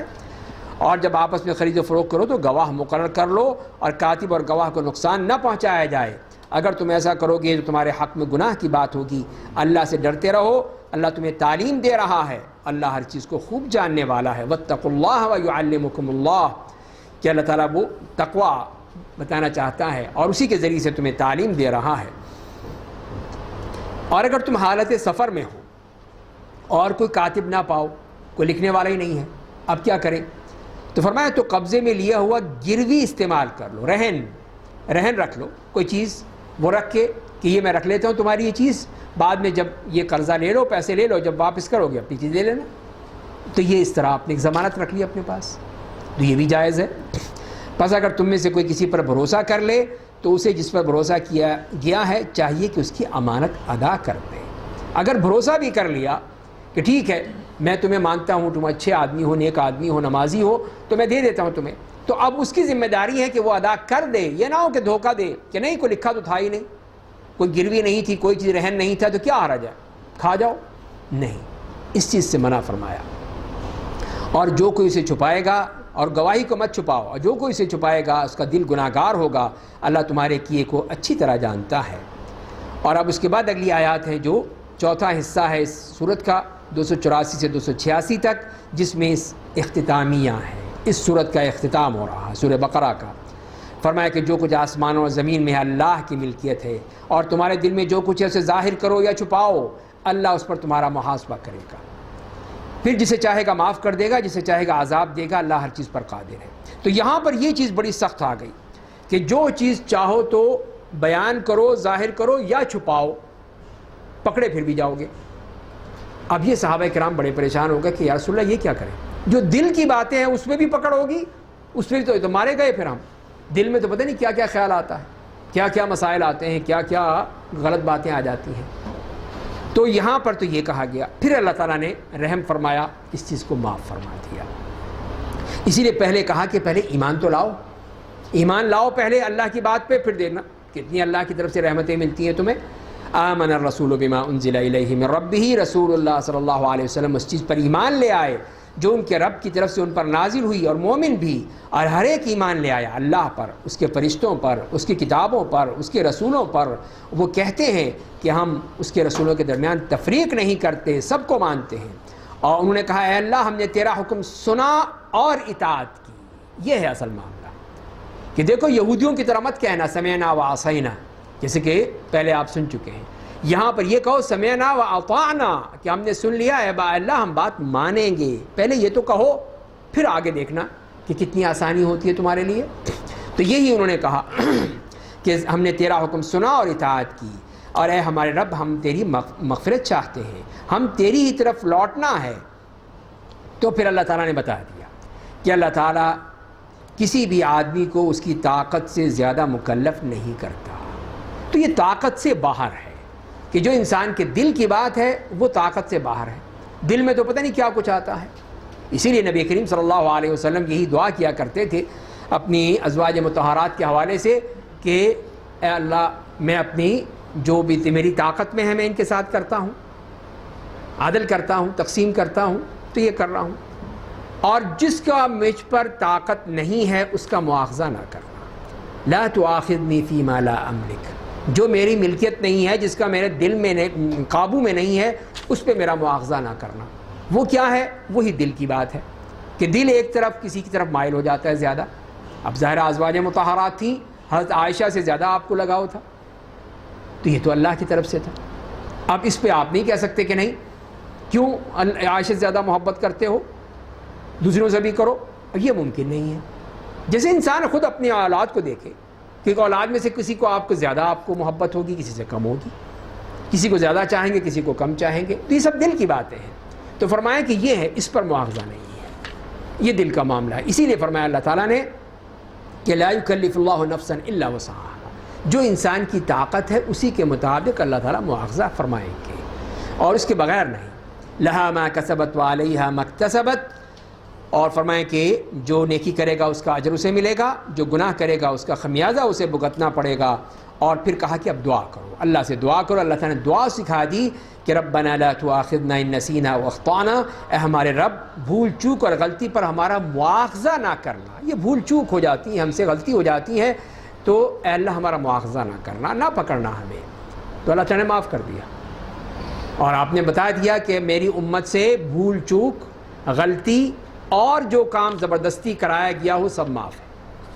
غلطی سے ہو گیا، آپ نے روزہ رکھا ہوا ہے، غلطی سے کوئی چیز کھا لی، بھول کر کھا لی، تو کوئی بات نہیں، روزہ کافی ہے آپ کا، روزہ ہے اپنی جگہ۔ یہ دیکھیے اللہ تعالیٰ نے کتنی آسانی فرما دی کہ آدمی بھول جاتا ہے، انسان ہے، نسیان ہو جاتا ہے، تو بھول چوک معاف ہو گئی۔ غلطی سے کوئی چیز کر لی کہ علم نہیں تھا کہ یہ کام نہیں کرنا ہے، کر ڈالا، بعد میں پتہ چلا نہیں یہ تو غلط بات تھی، یہ نہیں کرنی چاہیے تھی، کوئی بات نہیں، معاف ہو گیا، اس لیے غلطی سے ہوا تھا، جان بوجھ کے نہیں ہوا ہے۔ تو پکڑ وہیں ہوگی، مواخذہ وہیں ہوگا جو جان بوجھ کے آدمی کرتا ہے، وہاں پکڑ ہوتی ہے، وہ اللہ تعالیٰ اس پہ پکڑتے ہیں۔ تو اے ہمارے رب ہم پر ایسا بوجھ نہ ڈال جیسے کہ تو نے ہم سے پہلے کے لوگوں پر ڈالا تھا، اے ہمارے رب، اور ہم پر اس قدر بوجھ نہ ڈال جس کی ہم میں طاقت نہ ہو، اور ہمیں درگزر فرما دے، ہماری مغفرت فرما دے، ہم پر رحم فرما دے، تو ہمارا آقا اور مولا ہے، پس کافروں کی قوم پر ہمیں غلبہ نصیب فرما دے۔ تو اللہ تعالیٰ ہماری بھی یہ دعا قبول فرما لے۔ اب اس کے بعد اگلی صورت آتی سورہ آل عمران۔ تو سورہ آل عمران بھی مدنی صورت ہے، 200 آیات ہیں، اس میں 200 آیات ہیں، جس میں سے پہلی 100 آیات تو عیسائیوں کے حوالے سے آئی ہیں، اور عیسائیوں کے بارے میں اس میں اہل کتاب کا ذکر آیا ہے، لیکن زیادہ تر جو ہیں وہ عیسائیوں کے بارے میں ذکر کیا ہے، اور ان کی تمام چیزیں بیان کی گئی ہیں۔ اور باقی جو 100 آیات ہیں اس میں امت مسلمہ کو خطاب کیا گیا ہے، ان کو مختلف ہدایات دی گئی ہیں، تنظیمی ہدایات، وہ چیزیں بیان کی گئی ہیں۔ تو اس کو بھی ہم جو 7 حصوں میں تقسیم کر کے اس کو سمجھ سکتے ہیں، پڑھ سکتے ہیں۔ تو پہلی جو 9 آیات ہیں سورہ آل عمران کی، یہ تمہیدی آیات ہیں، تمہید کے طور پر ہیں۔ الف لام میم اللہ لا الہ الا هو الحی القیوم، الف لام میم، اللہ کے علاوہ کوئی معبود نہیں جو ہمیشہ سے زندہ ہے اور تمام کائنات کی تدبیر کرنے والا ہے۔ اس نے آپ پر برحق کتاب اتاری ہے جو اگلی کتابوں کی تصدیق کرتی ہے۔ اسی نے تورات و انجیل کو نازل کیا جو زمانہ گزشتہ میں لوگوں کے لیے ہدایت کا ذریعہ بنی، اور اسی نے قرآن اتارا۔ بے شک جن لوگوں نے اللہ کی آیات کا انکار کیا ان کے لیے سخت عذاب ہے۔ اللہ زبردست اور انتقام لینے والا ہے، اور اللہ سے آسمان و زمین میں کوئی چیز مخفی نہیں ہے۔ وہی ماں کے پیٹ میں تمہیں جیسا چاہتا ہے صورت عطا کرتا ہے، اس کے علاوہ کوئی معبود نہیں جو زبردست حکمت والا ہے۔ یہ سب اللہ نے اپنی صفات بھی بیان کر دی، اور یہ بتا دیا کہ وہ کتنی ہی چیزیں ہیں جو صرف اللہ کے ہاتھ میں ہیں، کہ انسان مرد بننا، عورت بننا، بدصورت ہو، خوبصورت ہو، نیک ہو، بدبخت ہو، چھوٹا ہو، بڑا ہو، کہاں پیدا ہو، کہاں نہ پیدا ہو، یہ سب اللہ کے ہاتھ میں ہے۔ کوئی اس میں کسی قسم کی کوئی چوائس نہیں ہے۔ آپ چاہیں کہ نہیں بڑے کسی خوبصورت گھر میں پیدا ہوں، آپ کچھ نہیں کر سکتے. تو اللہ کی چوائس ہے. اللہ تعالیٰ نے جہاں چاہا وہاں پیدا کیا ہے آپ کو. تو یہی چیز فرمائی جا رہی ہے کہ وہ جہاں چاہے تمہیں پیدا کر. یصورکم فی الارحام کیف یشاء، کہ وہ تو ماں کے رحم میں تمہیں جس طرح چاہے پیدا کر دیتا ہے. فرمایا کہ اسی نے آپ پر کتاب اتاری ہے جس میں محکم آیات ہیں جو اس کتاب کی اصل ہیں، اور جو کچھ دوسری آیات متشابہ ہیں. پس جن لوگوں کے دلوں میں کھوٹ ہوتا ہے وہ فتنہ انگیزی کی غرض سے اپنی خواہشات نفس کے مطابق تعویل کی غرض سے انہی متشابہ آیات کے پیچھے لگ جاتے ہیں، حالانکہ ان کی تعویل اللہ کے علاوہ کوئی نہیں جانتا. اور راسخ علم والے کہتے ہیں کہ ہم ان پر ایمان لے آئے، سب ہمارے رب کی طرف سے ہیں، اور نصیحت تو صرف عقل والے حاصل کرتے ہیں. تو اللہ تعالیٰ نے بتا دیا کہ آیات دو طرح کی ہیں. ایک تو وہ ہیں جو کہ محکم آیات ہیں، صریح واضح احکام ہے، حلال و حرام ہے، حدود ہے، عبادات ہیں، عبرت اور نصیحت والی آیات ہیں. اور ایک وہ آیات ہیں جن کو متشابہات کہا گیا ہے، جن کا علم اور حقیقت صرف اللہ کے پاس، کوئی نہیں جانتا. جسے حروف مقطعات ہیں، الف لام میم، حامیم، یاسین، قاف، نون، کیا مطلب ان کا؟ کچھ پتہ نہیں، کوئی نہیں جانتا. اگر کوئی کہتا بھی ہے تو وہ اپنی طرف سے کہتا ہے، لیکن اللہ تعالیٰ نے نہیں بتایا، نبی کریم صلی اللہ علیہ وسلم نے نہیں بتایا، صحابہ کرام نے نہیں بتایا، نہ پوچھا انہوں نے. وہ پوچھتے یا رسول اللہ بتائیے اس کا مطلب کیا ہے، نہیں پوچھا. تو پھر ہمیں کیا ضرورت ہے کہ ہم پوچھیں؟ پھر ہم خام خواہ وقت ضائع کریں اس پہ. اس سے کوئی ہمارا وابستہ ہی نہیں، اس میں نہ کوئی عبادت ہے، نہ اس میں کوئی اور ہمارے اوپر حجت ہے، نہ اللہ تعالیٰ قیامت کے دن پوچھیں گے کہ بتاؤ الف لام میم کا مطلب کیا ہے، کوئی نہیں پوچھیں گے ہم سے. تو بہرحال اس کا مطلب یہ ہوا کہ یہ متشابہات میں سے ہیں، اس میں ہمیں نہیں پڑھنا چاہیے. اس کی جو چیز اللہ نے نہیں بتائی ہم اس کے مکلف ہی نہیں ہیں. لا یکلف اللہ نفسا الا وسعها، ابھی آپ نے سن لیا. تو لہذا ہمارا اس سے کوئی تعلق ہی نہیں اس معاملے میں. تو یہی ہے فرمایا کہ جو لوگ جن کے دل میں کھوٹ پایا جاتا ہے، ٹیڑھے دل ہیں، کجی ہیں ان کے دلوں میں، وہ لوگ ہیں جو اس کے پیچھے بھاگتے ہیں کہ چلو جی دیکھیں اب اس کی تحقیق کریں، فلاں نے یہ کہا، فلاں نے یہ کہا، فلاں نے کہا، ساری اس میں کتاب بھری ہوئی ہے انہی باتوں سے. بھئی اس کا کیا فائدہ ہے؟ اس سے کون سی آپ نے خدمت کی قرآن کی؟ اس سے ان باتوں کی طرف جائیں جو محکم آیات ہیں، جو اللہ کی واضح اور صریح آیات ہیں، ان کی بات کیجئے. تو فرمایا کہ جو راسخون فی العلم، جو راسخ علم والے ہیں، وہ اس میں یہ نہیں پڑھتے، وہ تو اللہ تعالیٰ سے دعا کرتے ہیں کہ اللہ ہمیں اس کجروی میں مبتلا نہ کرنا، ربنا لا تزغ قلوبنا. تو اپنے دلوں کو وہ ثابت رکھنا چاہتے ہیں، اس میں کجی پیدا نہ ہو، ٹیڑھا پن پیدا نہ ہو، کہیں وہ انحراف نہ ہو جائے. وہ اللہ سے یہی دعا کرتے ہیں کہ اے ہمارے رب، ہمارے دلوں کو ہدایت دینے کے بعد کجروی میں مبتلا نہ کرنا، ہمیں اپنے پاس سے رحمت عطا فرما، بے شک تو بڑا عطا کرنے والا ہے. اور اے ہمارے رب، تو لوگوں کو اکٹھا کرے گا ایک ایسے دن جس کے آنے میں کوئی شبہ نہیں ہے. بے شک اللہ میعاد کے خلاف نہیں کرتا، جو اللہ نے وعدہ کر لیا ہے اب اسی کے مطابق سب کچھ ہوگا. بے شک جن لوگوں نے کفر کیا، ان کی اموال، ان کی اولاد اللہ کے عذاب سے بچاؤ کے انہیں کچھ بھی کام نہیں آئے گی، اور وہی لوگ آگ کا ایندھن بنیں گے. کہ جو لوگ صرف اسی لیے کہ ان کا مال ہے، ان کی اولاد ہے، یہ انہیں اللہ کے عذاب سے بچا لے گی، فرمایا کہ نہیں، یہ اللہ کے عذاب سے نہیں بچ سکتے. اور اس کے لیے مثال دے دی فرعون کی. ان کا حال فرعونیوں جیسا اور ان لوگوں جیسا ہے جو ان سے پہلے تھے. انہوں نے ہماری آیتوں کو جھٹلایا تو اللہ نے ان کے گناہوں کے سبب انہیں پکڑ لیا. اللہ کا عذاب بڑا سخت ہوتا ہے. تو یہی بتانے کے لیے کہ یہ مال اور اولاد کسی کام نہیں آئے گی. مال کے پیچھے یہ آدمی اپنے دین کو چھوڑ دے، اپنی اولاد کی خاطر اپنے دین کو چھوڑ دے، کوئی فائدہ نہیں ہوگا. کتنے ہی کر لیں، کتنی ہی اس کے لیے کوششیں کر لیں کہ نہیں جی اولاد یہ چاہتی ہے، آج کل کا طریقہ یہی ہے، آج کل کا فیشن یہی ہے، دین کو چھوڑ دیں گے اس کے لیے آپ اپنے بچوں کی خاطر، بیٹیوں کی خاطر، بیٹوں کی خاطر. تو یہ تو کوئی نہیں بچا سکیں گے. اسی لیے فرمایا جا رہا ہے کہ یہ تمہارا کوئی فائدہ نہیں ہوگا. تمہیں جہنم کی آگ سے نہیں بچا لیں گے تمہارے یہ بیوی بچے، تمہاری یہ خاندان والے، تمہارے گھر والے نہیں بچا سکیں گے، بلکہ انہیں کہا گیا کہ تم بچاؤ ان کو. یا ایھا الذین آمنوا قوا انفسکم واہلیکم نارا، اے ایمان والو بچا لو اپنے آپ کو بھی اور اپنے گھر والوں کو بھی جہنم کی آگ سے. تو وہ تمہیں تو ادھر گھسیٹیں گے، ادھر لے جائیں گے کہ تم کسی طرح اپنے آپ کو بچا لو اور ان کو بھی بچا لو. تو یہ ہے اصل چیز. اور ہم یہی چاہتے ہیں کہ نہیں جی بچے ہیں کوئی بات نہیں، دے دو ان کو، جو مانگتے ہیں دے دو. تو فرمایا کہ یہ چیزیں جو ہیں انتہائی خطرناک اور فرعونیوں والی باتیں ہیں، اور آپ کافروں سے کہہ دیجیے کہ تم عنقریب مغلوب ہو جاؤ گے اور جہنم کی طرف لے جانے کے لیے جمع کیے جاؤ گے، اور وہی برا ٹھکانہ ہے۔ یہاں صرف ایک حوالہ دیا ہے غزوہ بدر کا، جو فرمایا کہ یقیناً تمہارے لیے دونوں گروہوں میں ایک نشانی تھی جو ایک دوسرے کے مقابل میں آ گئے۔ ایک گروہ اللہ کی راہ میں قتال کر رہا تھا اور دوسرا کافروں کا گروہ مسلمانوں کو اپنی ظاہری آنکھوں سے اپنے سے دگنا دیکھ رہا تھا۔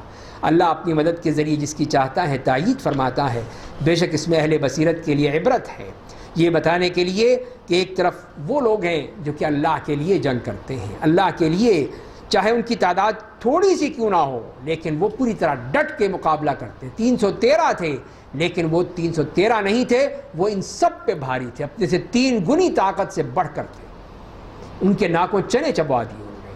تو یہ ان کی طاقت تھی جو اللہ کی طرف سے تھی۔ تو فرمایا کہ یہ وہ لوگ ہیں جن کو اللہ تعالیٰ جن کی مدد فرماتا ہے۔ اور دوسری طرف پھر فرمایا خواہشات کی بات کی کہ لوگوں کے لیے خواہشات کی محبت خوبصورت بنا دی گئی ہے۔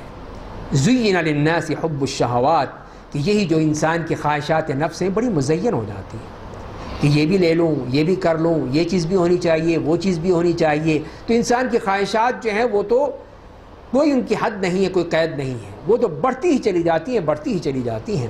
تو فرمایا کہ یعنی عورتوں کی محبت، اولاد کی محبت، سونے اور چاندی کے خزانوں کی محبت، پلے ہوئے گھوڑوں، چوپایوں اور کھیتیوں کی محبت، یہ ساری چیزیں دنیاوی زندگی کا سامان ہیں، اور اچھا ٹھکانہ تو اللہ کے پاس ہے۔ تو یہ حقیقت بتا دی اللہ نے کہ یہ دیکھو تمہاری محبتیں کیا ہیں، ان چیزوں سے محبتیں ہیں تمہاری۔ تو لیکن یہ کیا ہے؟ یہ سب دنیا کی متاع الحیات الدنیا، دنیاوی سامان ہے۔ تو دنیا ختم ہو جائے گی، یہ بھی ختم ہو جائیں گے۔ تو بتاؤ گھر لے کر جاؤ گے، آخرت میں لے کر جاؤ گے اپنے ساتھ، قبر میں لے کر جاؤ گے، کہاں لے کر جاؤ گے؟ یہ کوئی چیز کام نہیں آئے گی۔ اصل چیز وہ ہے جو اللہ کے ہاں ہے، اس کا ٹھکانہ اصل وہاں پر ہے۔ آپ کہہ دیجئے کیا میں تمہیں اس سے بہتر چیز کی خبر دوں؟ اب یہ بتا دیا، اس کے بدل کیا ہے؟ اللہ سے ڈرنے والوں کو ان کے رب کے پاس ایسی جنتیں ملیں گی جن کے نیچے نہریں جاری ہوں گی، ان میں ہمیشہ کے لیے رہیں گے، پاکیزہ بیویاں ملیں گی، اللہ کی خوشنودی ملے گی۔ اللہ اپنے بندوں کو دیکھ رہا ہے۔ تو یہ اللہ تعالیٰ کی طرف سے نعمتیں، اور جیسے کہ حدیث میں آتا ہے کہ اللہ تعالیٰ اہل جنت سے پوچھے گا کیا تم لوگ خوش ہو گئے، راضی ہو گئے، سب کچھ مل گیا جو کہا تھا، کوئی کمی تو نہیں ہے، کچھ چاہیے؟ پوچھیں گے ان سے۔ جنت میں سب کچھ ٹھاٹھ سے مزے سے بیٹھے ہیں، تو اللہ تعالیٰ ہم سے پوچھیں گے، سوال کریں گے۔ تو جنتی کہیں گے ہم کیوں نہ خوش ہوں، اے اللہ تو نے جو کچھ بھی وعدہ کیا تھا سب کچھ دے دیا، اس سے بڑھ کر دے دیا تو نے، تو اب ہمیں کیا چاہیے؟ تو اللہ تعالیٰ فرمائیں گے کہ میں تمہیں اس سے بھی ایک افضل چیز دیتا ہوں، اس سے بھی بڑھ کر دیتا ہوں۔ وہ کیا ہے؟ وہ میری رضامندی ہے۔ اب میں تم سے راضی ہو گیا، اب میں کبھی ناراض نہیں ہوں گا۔ کتنی بڑی دولت مل گئی۔ یہاں تو دنیا میں ڈرتے ہی رہتے ہیں پتہ نہیں اللہ میں ناراض نہ ہو جائے، اللہ تعالیٰ کہیں ہم پر غصہ نہ ہو جائے، ہم پر کہیں عذاب نہ آ جائے، اور وہاں کتنی بڑی وہ اعزاز کی بات مل گئی، اب میں تم پر ناراض نہیں ہوں، تمہارے لیے رضامندی ہی رضامندی ہے۔ وہی چیز فرمائی گئی ہے کہ یہ ہے کہ وَرِضْوَانٌ مِّنَ اللَّهِ، اللہ کی طرف سے رضامندی، کتنی بڑی نعمت اور کتنا بڑا احسان۔ تو یہی چیز ہے کہ انسان کو وہ چیز مل جائے تو اس سے بڑھ کر کیا ہے۔ تو یہ لوگ اللہ کے نیک بندے جو ان کے بارے میں فرمایا کہ جو کہتے ہیں ہمارے رب ہم ایمان لے آئے، بس تو ہمارے گناہ معاف کر دے اور جہنم کے عذاب سے ہمیں بچا دے۔ تو یہ اللہ کے نیک بندوں کی بات ہے، اور ان کی فضیلت بیان کر دی گئی ان متقین کی کہ الصابرین، جو صبر کرنے والے، سچ بولنے والے اور خاکساری اختیار کرنے والے، اللہ کی راہ میں خرچ کرنے والے، رات کی تنہائی میں اللہ سے مغفرت مانگنے والے ہوتے ہیں، یعنی آخری رات میں اٹھ کر اللہ سے مانگتے ہیں۔ اللہ گواہی دیتا ہے کہ اس کے علاوہ کوئی معبود نہیں، اور فرشتے اور اہل علم گواہی دیتے ہیں کہ وہ اپنے احکام میں عدل پر قائم ہے، اس کے علاوہ کوئی معبود نہیں جو عزت والا اور حکمت والا ہے۔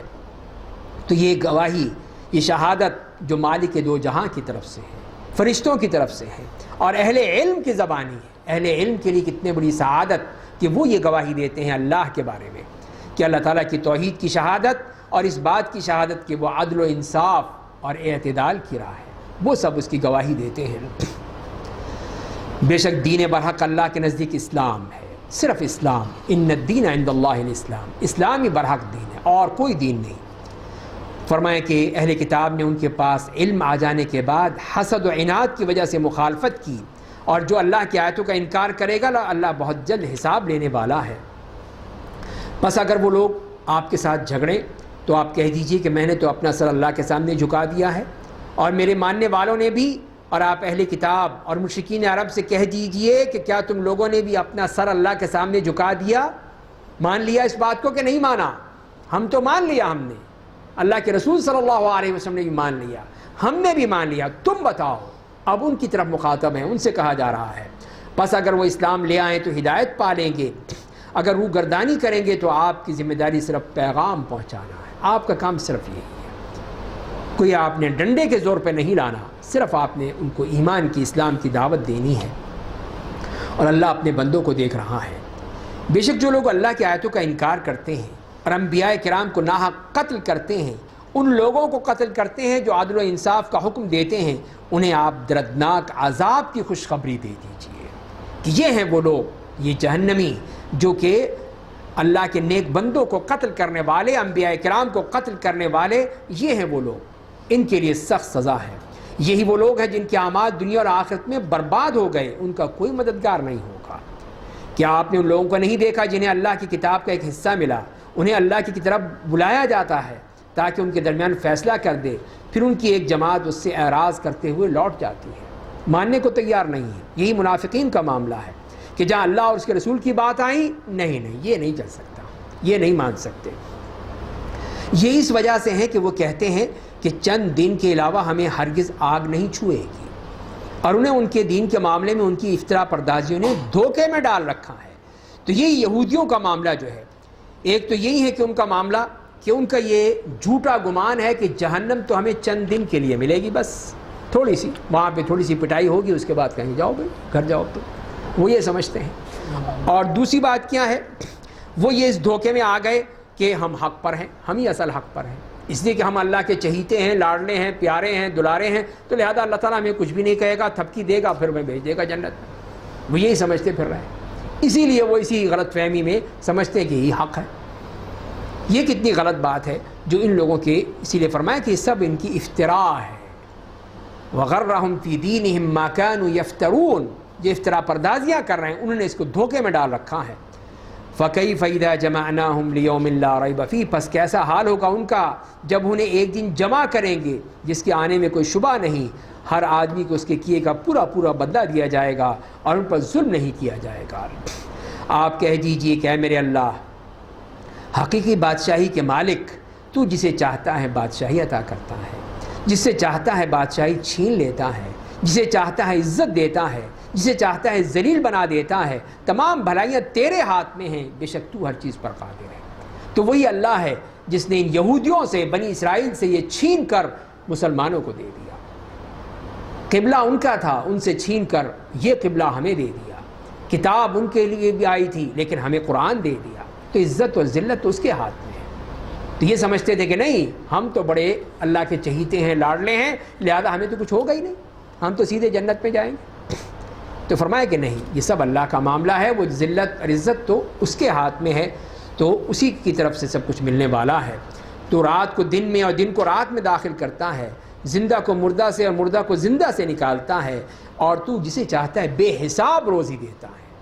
جو اللہ کے ہاں ہے وہ پوری طرح دے دیتا ہے، اس کے ہاں کوئی حساب کتاب نہیں، جس کو چاہے دے دے۔ مومنوں کے لیے مناسب نہیں کہ مومنوں کے بجائے کافروں کو دوست بنائیں، کافروں سے دوستی، اور جو ایسا کرے گا اس کا اللہ سے کوئی تعلق نہیں ہوگا، مگر یہ کہ ان کے شر سے بچنا مقصود ہے۔ اللہ تمہیں اپنی ذات سے ڈراتا ہے، اللہ ہی کی طرف لوٹ کر جانا ہے۔ تو یہ اس بات کی طرف کہ ہم ان کافروں سے دوست نہیں بن سکتے، یہ ہمارے دوست نہیں ہو سکتے، ان سے دوستی کرنا یہی ہمارے لیے خسارہ ہی خسارہ ہے، گھاٹا ہی گھاٹا ہے۔ تو اصل دوست کون ہے؟ مومن ہمارے دوست ہیں، ان کے لیے فرمایا ہے۔ اور فرمایا کہ آپ کہہ دیجئے کہ تم چاہے اپنے سینے کی باتوں کو چھپاؤ یا ظاہر کرو، اللہ انہیں جانتا ہے، اور جو کچھ آسمان و زمین میں ہے انہیں جانتا ہے، اور اللہ ہر چیز پر قادر ہے۔ اور اس دن کو یاد کرو جب ہر شخص اپنی کی ہوئی نیکیوں کو اپنے سامنے پائے گا، صحیفہ اعمال اس کے سامنے ہوگا، اس کے سارے اعمال اس کے سامنے ہوں گے، اور اپنے کیے ہوئے گناہوں کو بھی چاہے گا کہ کاش ان بدعمالیوں اور اس کے درمیان بہت ہی دوری ہوتی، یہ میرے اعمال نامے میں نہ ہوتے، یہ گناہ میرے ہاں نہ لکھے ہوتے، بہت دور ہوتے مجھ سے، لیکن اب کچھ نہیں ہو سکتا۔ فرمایا کہ اللہ تمہیں اپنی ذات سے ڈراتا ہے اور اللہ اپنے بندوں پر مہربان ہے، تو آپ کہہ دیجئے اگر تم اللہ سے محبت کرتے ہو تو میری اتباع کرو، اللہ کی محبت چاہتے ہو تو اتباع رسول چاہیے، اتباع رسول پوری طرح، تب اللہ کی محبت ملے گی، اللہ تم سے محبت کرے گا اور تمہارے گناہ معاف کر دے گا، اللہ بڑا معاف کرنے والا، رحم کرنے والا ہے۔ اور اب یہاں سے بات شروع ہوتی ہے انہی اگلی آیات سے کہ جس میں عقیدہ تثلیث کی تردید کی گئی ہے، حضرت مریم اور حضرت زکریا علیہ السلام ان کے واقعات بیان کر کے ان عیسائیوں کی رد کیا گیا ہے کہ جو حضرت عیسیٰ علیہ السلام کے بارے میں طرح طرح کے مسائل نکالتے رہتے ہیں۔ تو آپ کہہ دیجیے کہ اللہ اور اس کے رسول کی اطاعت کرو، اگر وہ منہ پھیر لیں تو اللہ کافروں سے محبت نہیں کرتا۔ بے شک اللہ نے تمام دنیا کے لوگوں کے مقابلے میں آدم اور نوح اور آل ابراہیم اور آل عمران کو چن لیا، منتخب لوگ ہیں، منتخب لوگ جو ایک دوسرے کی نسل سے ہیں، اللہ خوب سننے والا، بڑا جاننے والا ہے۔ جب عمران کی بیوی نے کہا اے میرے رب، میں نے تیرے لیے اپنے پیٹ کے بچے کی آزاد کر کے نظر مان لی ہے، تو میری طرف سے اسے قبول فرما لے، بے شک تو ہی خوب سننے والا، بڑا جاننے والا ہے۔ تم نے منت مان لی کہ اب جو میرا بچہ پیدا ہوگا وہ اللہ کی راہ میں وقف، اللہ کے لیے ہو جائے گا۔ بس جب اس نے جنا تو کہا میرے رب، میں نے تو بچی جنا ہے، جو اس نے جنا ہے اللہ سے خوب جانتا ہے، اب بیٹا تو ہوا نہیں، بیٹی ہو گئی، مریم وہ پیدا ہو گئی، اب کیا کرے؟ تو اللہ نے کہا مجھے پتہ ہے جو تمہارے ہاں پیدا ہوا ہے، مجھے معلوم ہے، اور وہ لڑکا جس کی تم نے خواہش کی تھی اس لڑکی کے مانند نہیں جو اللہ نے اسے دیا ہے۔ تو مریم کی والدہ نے کہا اور میں نے اس کا نام مریم رکھا ہے، اور میں اسے اور اس کی اولاد کو مردود شیطان کے شر سے تیری پناہ میں دیتی ہوں۔ تو اسی وقت پھر اللہ کی پناہ میں دے دیا کہ چلو کوئی بات نہیں، بیٹا نہیں تو بیٹی ہی صحیح، اللہ کی رضا پہ راضی ہیں، اور پھر اس کو نام مریم رکھ کے اور اسے اللہ کی پناہ میں دے دیا۔ فتقبلها ربها بقبول حسن، تو اس کے رب نے اسے شرف قبولیت بخشا، اس کی اچھی نشو و نما کی، اور زکریا کو اس کا کفیل بنا دیا۔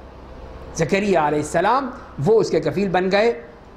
جب بھی زکریا اس کے پاس محراب میں جاتے، اس کے پاس کھانے کی چیزیں پاتے، وہ پوچھتے ہیں مریم یہ چیزیں کہاں سے آئیں تیرے لیے، یہ کہاں سے یہ پھل آ رہے ہیں، یہ کہاں سے چیزیں آ رہی ہیں؟ وہ کہتی یہ اللہ کے پاس سے ہے، بے شک اللہ جسے چاہتا ہے بے حساب روزی دیتا ہے۔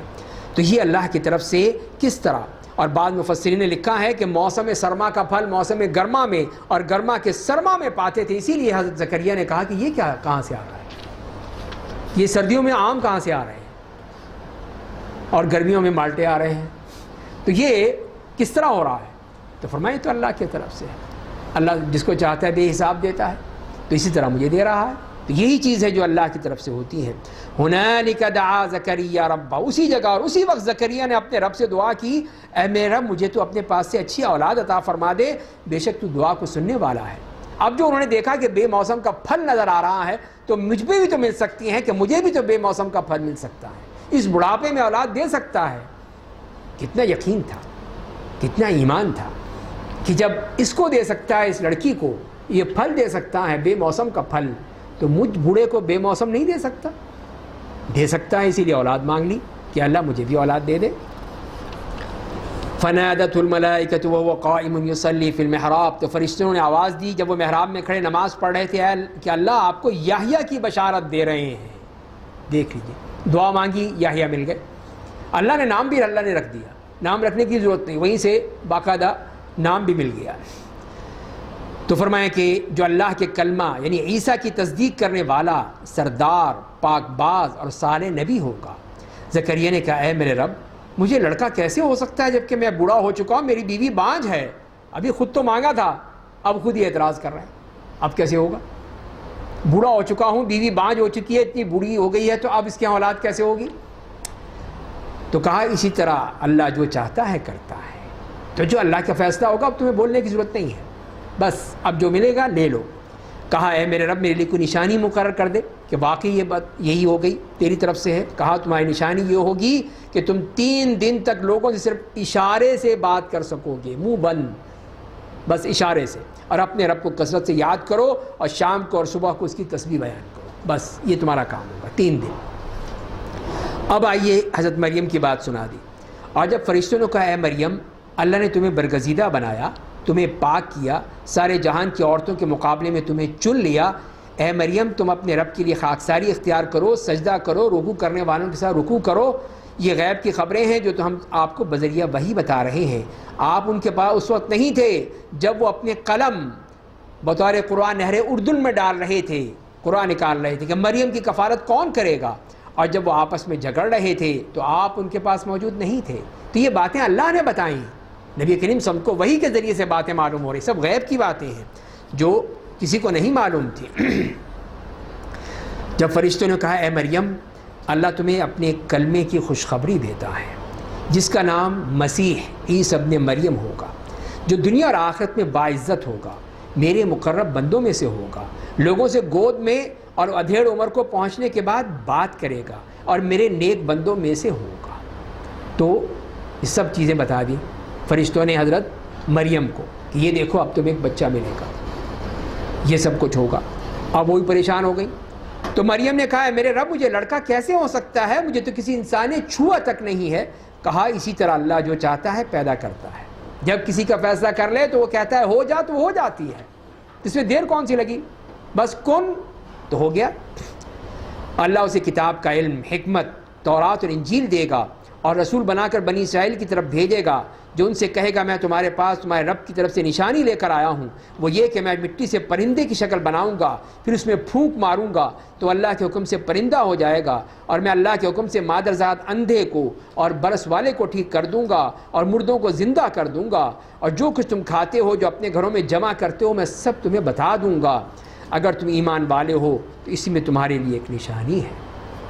تو یہ معجزات دے دیے حضرت عیسیٰ علیہ السلام کو, خود معجزہ تھے, خود ایک معجزہ ہیں, اور اس کے ساتھ ساتھ کتنے معجزات دے دیے یہ بتانے کے لیے کہ یہ سب اللہ کی طرف سے ہے. یہ ان عیسائیوں کے تمام عقائد کی نفی ہو گئی کہ سب اللہ کی طرف سے ہے, کہ اللہ تعالیٰ نے ہی حضرت مریم کو یہ اولاد دی تھی. وہاں پہ بغیر کسی باپ کے, بغیر کسی اور تعلق کے اللہ تعالیٰ نے ان کو یہ بیٹا عطا فرما دیا. وَمُصَدِّقًا لِمَا بَيْنَ يَدَيَّ مِنَ التَّوْرَاةِ, اور مجھ سے پہلے جو تورات نازل ہوئی ہے اس کی میں تصدیق کرنے والا ہوں, اور تاکہ میں تمہارے لیے بعد ان چیزوں کو حلال کروں جو تم پر حرام کر دی گئیں, اور میں تمہارے رب کی طرف سے نشانی لے کر آیا ہوں, بس تم اللہ سے ڈرو اور میری اطاعت کرو. بے شک اللہ میرا اور تمہارا رب ہے, بس اسی کی عبادت کرو, یہی سیدھی راہ ہے. تو یہ حضرت عیسیٰ علیہ السلام کی دعوت کہ انہیں اپنی دعوت پیش کر دی ان عیسائیوں کے سامنے. بس عیسیٰ نے ان کی جانب سے کفر کو بھانپ لیا, تو کہا اللہ کی خاطر میری کون مدد کرے گا. تو حواریوں نے کہا کہ ہم اللہ کے مددگار ہیں, ہم اللہ پر ایمان لے آئے, اور اے عیسیٰ آپ گواہ رہیے کہ ہم مسلمان ہیں. تو یہ تھے حواری جو کہ حضرت عیسیٰ علیہ السلام کے ساتھی, یا ان کے صحابہ کرام کہہ لیجئے, جیسے کہ نبی کریم صلی اللہ علیہ وسلم کے صحابہ تھے, اس طرح وہ حواری کہلاتے تھے. تو وہ ان کے ساتھ تھے, انہوں نے کہا کہ ہم آپ کے ساتھ ہیں. تو اے ہمارے رب تو نے جو نازل فرمایا اس پر ہم ایمان لے آئے, تیرے رسول کی اتباع کی, پس تو میں حق کی شہادت دینے والوں میں لکھ دے. انہوں نے سازش کی اور اللہ نے بھی تدبیر کی, اللہ تو سب سے بہتر تدبیر کرنے والا ہے. تو یہ اس کی طرف اشارہ ہے کہ ان کفار بنی اسرائیل نے عیسیٰ علیہ السلام کو قتل کرنے کی سازش کی, اور اس وقت کے جو کافر بادشاہ تھا اس سے شکایت کی کہ یہ لوگوں کو گمراہ کر رہا ہے اور بادشاہ کی اطاعت سے روکتا ہے, تو عوام میں اختلاف پیدا کرتا ہے, باپ کو بیٹے سے جدا کرتا ہے, اور یہ بھی کہہ دیا کہ یہ تو اپنی ماں کا ناجائز بیٹا ہے. پروپیگنڈا. آج تو میڈیا ہے جس طرح اس وقت کا یہ میڈیا تھا. تو انہوں نے یہ حضرت عیسیٰ علیہ السلام کے بادشاہ غصے میں وہ جگہ لاؤ, پکڑ کے لاؤ, کون ہے یہ. جب وہ پکڑنے گئے تو اللہ تعالیٰ نے ان کو اٹھا لیا, عیسیٰ علیہ السلام کو, اور جس نے شکایت کی تھی اس کی شبہ, ان کی شبہ اس پر ڈال دی. لوگ سمجھے یہی عیسیٰ علیہ السلام, لے جاؤ, پکڑ جاؤ, لے جاؤ اس کو, چڑھا دو سولی پہ, چڑھا دیا. اور حضرت عیسیٰ علیہ السلام وہ اللہ کے پاس. قرآن بتا رہا ہے کہ وہ تو ابھی آئیں گے. یہی دیکھ لیجئے پچھلی آیات میں ہی, یکلم الناس فی المہد وکہلا, کہ اپنے ماں کی گود میں بھی, اور پھر جب وہ بڑھاپے سے پہلے اس میں ادھیڑ پن میں اس میں بھی وہ بات کریں گے. تو وہ تو 30 سال کی عمر میں تو چلے ہی گئے تھے، وہ جوانی میں تو چلے گئے تھے، ابھی تو واپس آئیں گے پھر وہ، تاکہ یہ بات پوری ہو جو اللہ نے فرمائی ہے. تو یہی سی بات کی دلیل ہے کہ وہ واپس آئیں گے. آ کر ہمارا ایمان یہی ہے کہ حضرت عیسیٰ علیہ السلام آئیں گے اور آ کر پھر اس کو خنزیر کو قتل کریں گے، صلیب کو توڑیں گے، اسلام کو نافذ کریں گے اور پوری طرح دین اسلام نافذ ہو جائے گا. تو یہ حضرت عیسیٰ علیہ السلام کے بارے میں ہے، اور اسی لیے فرمایا اور انہوں نے سازش کی، اللہ نے بھی تدبیر کی. اللہ تعالیٰ بہتر تدبیر کرنے والا ہے. جب اللہ نے کہا اے عیسیٰ میں تجھے پورا لینے والا ہوں، اٹھانے والا ہوں پورا پورا، اور تجھے اپنی طرف اٹھا لینے والا ہوں، اور کافروں کی خباثت آلود فضا سے تجھے پاک کرنے والا ہوں، اور تیری اتباع کرنے والوں کو قیامت تک کافروں کے اوپر کرنے والا ہوں، پھر تمہیں میری ہی طرف لوٹ کر آنا ہے تو تمہارے درمیان باتوں میں فیصلہ کر دوں گا کہ جن کا تم آپس میں اختلاف کرتے رہے.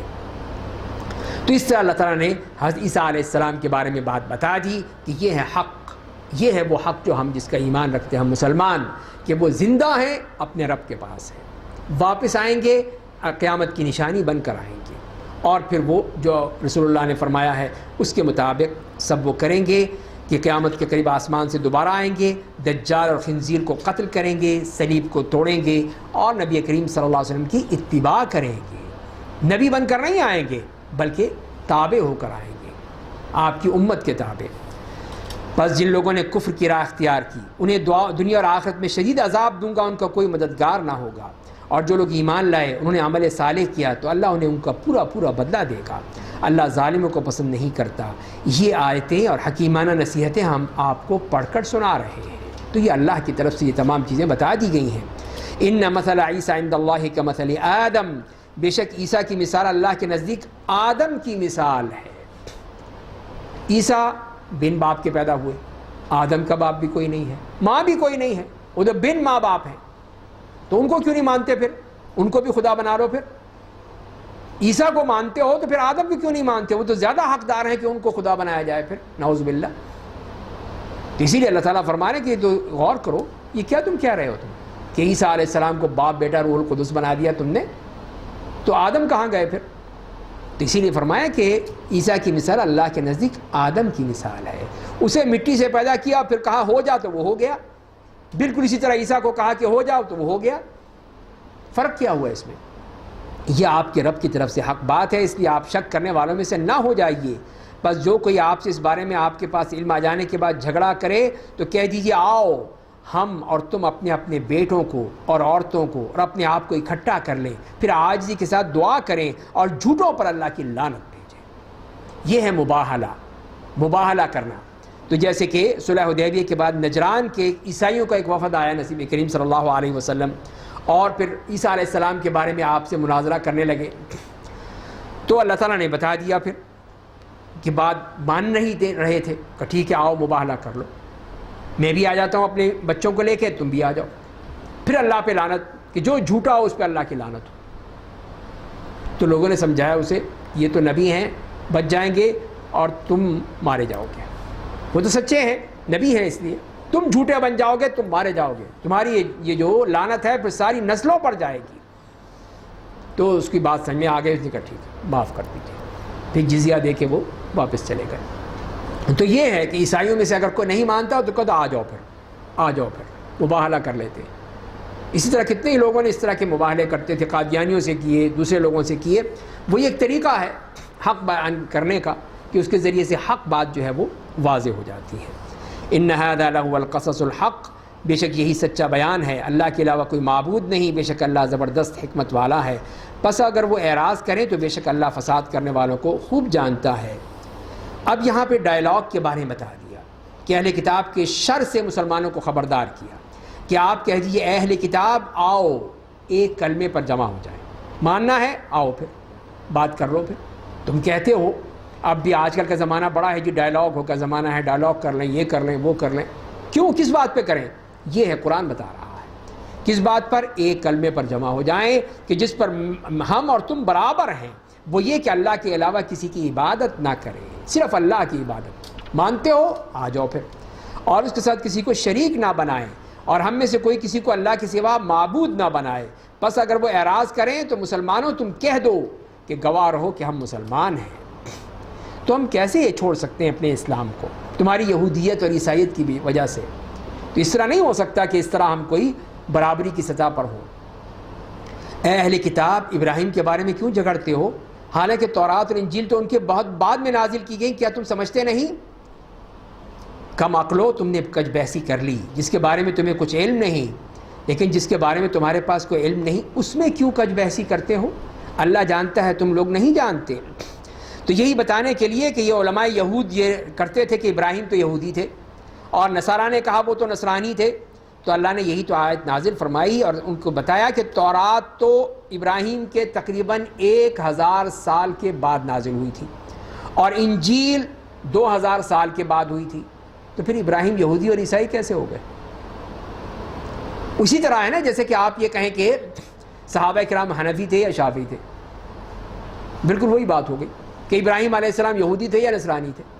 ابراہیم علیہ السلام کہاں اور یہودیت اور نصرانیت کہاں؟ وہ پہلے وہ لوگوں پر اپنی بات کی کیسے اپلائی کر سکتے ہیں آپ؟ تو یہی چیز اللہ تعالیٰ فرما رہے ہیں کہ ابراہیم کے بارے میں تم کیوں جھگڑتے ہو؟ پاگل ہو، بیوقوف ہو، سمجھتے نہیں بات کو کہ ابراہیم یہودی تھے یا عیسائی تھے؟ ابراہیم تو سچے پکے مسلمان تھے۔ ابراہیم نہ تو یہودی تھے نہ نصرانی، بلکہ موحد مسلمان تھے، اور وہ مشرکوں میں سے بھی نہیں تھے، نہ یہودی نہ عیسائی نہ مشرک، وہ پکے مسلمان موحد تھے۔ لوگوں میں سب سے زیادہ ابراہیم کے حقدار وہ لوگ ہیں جنہوں نے ان کی اتباع کی، اور یہ نبی اور جو لوگ ایمان لائے اللہ مومنوں کا دوست ہے۔ تو یہ ہیں ابراہیم علیہ السلام کو ماننے والے یہ مسلمان۔ اہل کتاب کا ایک گروہ چاہتا ہے تم لوگوں کو گمراہ کر دے، حالانکہ وہ لوگ صرف اپنے آپ کو گمراہ کر رہے ہیں، انہیں اس کا احساس نہیں۔ اے اہل کتاب، تم اللہ کی آیتوں کا کیوں انکار کرتے ہو حالانکہ تم ان کی حقانیت کی گواہی دیتے رہے؟ اے اہل کتاب، تم حق و باطل کو کیوں خلط ملط کرتے ہو اور جانتے ہوئے حق کو چھپاتے ہو؟ اور اہل کتاب کے گروہ نے کہا اے ایمان والو، جو کچھ اترا ہے اس پر تم لوگ دن چڑھے ایمان لے آؤ اور شام کے وقت انکار کر دو۔ منافقت، اور شاید کہ وہ لوگ اپنے دین سے پھر جائیں، تو یہ بیوقوف بنانے کی تو کوشش کہ دن میں تو کہو ٹھیک ہے ہم تمہارے ساتھ ہیں، شام ہو جائے نہیں ہم نہیں مانتے، تو شاید اس طرح کوئی تمہارے دھوکے میں آ جائے اور تم لوگ صرف اسی پر اعتماد کرو جو تمہارے دین کی اتباع کرتا ہے۔ آپ کہہ دیجئے اصل ہدایت تو اللہ کی ہدایت ہے، اور یہ ہرگز نہ مانو کہ کسی کو ویسے ہی دین دیا جائے گا جیسے تمہیں دیا گیا ہے، یا وہ لوگ تمہارے رب کے پاس تم سے جھگڑیں گے۔ آپ کہہ دیجئے کہ فضل تو اللہ کے ہاتھ میں ہے، جسے چاہتا ہے عطا کرتا ہے، اللہ بڑا وسعت والا بڑا جاننے والا ہے، جسے چاہتا ہے اپنی رحمت کے ساتھ خاص کر دیتا ہے، اللہ فضل عظیم والا ہے۔ تو یہ اللہ تعالیٰ کی وہ نعمت بیان کر دی گئی کہ اس نے دیا ہے، جو کچھ وہ دیا، اس کی ہدایت اس کے ہاتھ میں ہے اور اس کے علاوہ اور کوئی نہیں دے سکتا۔ تو تم جو مرضی کہہ لو، جو اللہ نے دیا ہے وہی اصل بات ہے۔ ان یہودیوں کے بارے میں فرمایا کہ ان عیسائیوں کے بارے میں، اہل کتاب کے بارے میں، اور اہل کتاب میں سے بعض ایسے ہیں جنہیں اگر ایک خزانے کا امین بنا دو گے، ان کو خزانہ دے دو گے تو وہ تمہیں لوٹا دیں گے، اور ان میں سے بعض ایسے ہوتے ہیں کہ اگر 1 دینار کا بھی امین بنایا ہے، 1 دینار بھی ان کو دیا ہے تو تمہیں نہیں لوٹائیں گے مگر یہ کہ ان کے سر پر سوار رہو، اور یہ اس لیے وہ کہتے ہیں کہ وہ ان ان پڑھوں کے ساتھ بددیانتی کرنے پر ہمارے اوپر کوئی گناہ نہیں ہے، اور اللہ کے بارے میں جانتے ہوئے خوب کذب بیانی کرتے ہیں۔ تو یہ یہودیوں کی بات کی گئی ہے، ایک طرف تو پورا خزانہ جو ہے وہ واپس دینے کو تیار ہے، اور دوسری طرف 1 دینار بھی ہو تو جب تک کہ ان کے سر پہ کھڑے نہ ہوں دیں گے نہیں، واپس نہیں دیں گے۔ یہ لوگوں کا معاملہ ہے، ان کے بارے میں بتا دیا کہ یہ لوگ جو یہ حرکتیں کر رہے ہیں۔ ہاں ضرور گناہ ہوگا جو شخص اپنا عہد پورا کرے گا، اللہ سے ڈرے گا، اللہ متقیوں سے محبت رکھتا ہے۔ بے شک جو لوگ اللہ سے کیے عہد اور اپنی قسموں کے بدلے میں کوئی معمولی قیمت قبول کر لیتے ہیں، آخرت میں ان کا کوئی حصہ نہیں ملے گا، اور اللہ ان سے بات نہیں کرے گا، اور قیامت کے دن ان کی طرف نظر اٹھا کر بھی نہیں دیکھے گا، اور نہ انہیں پاک کرے گا، ان لوگوں کے لیے دردناک عذاب ہوگا۔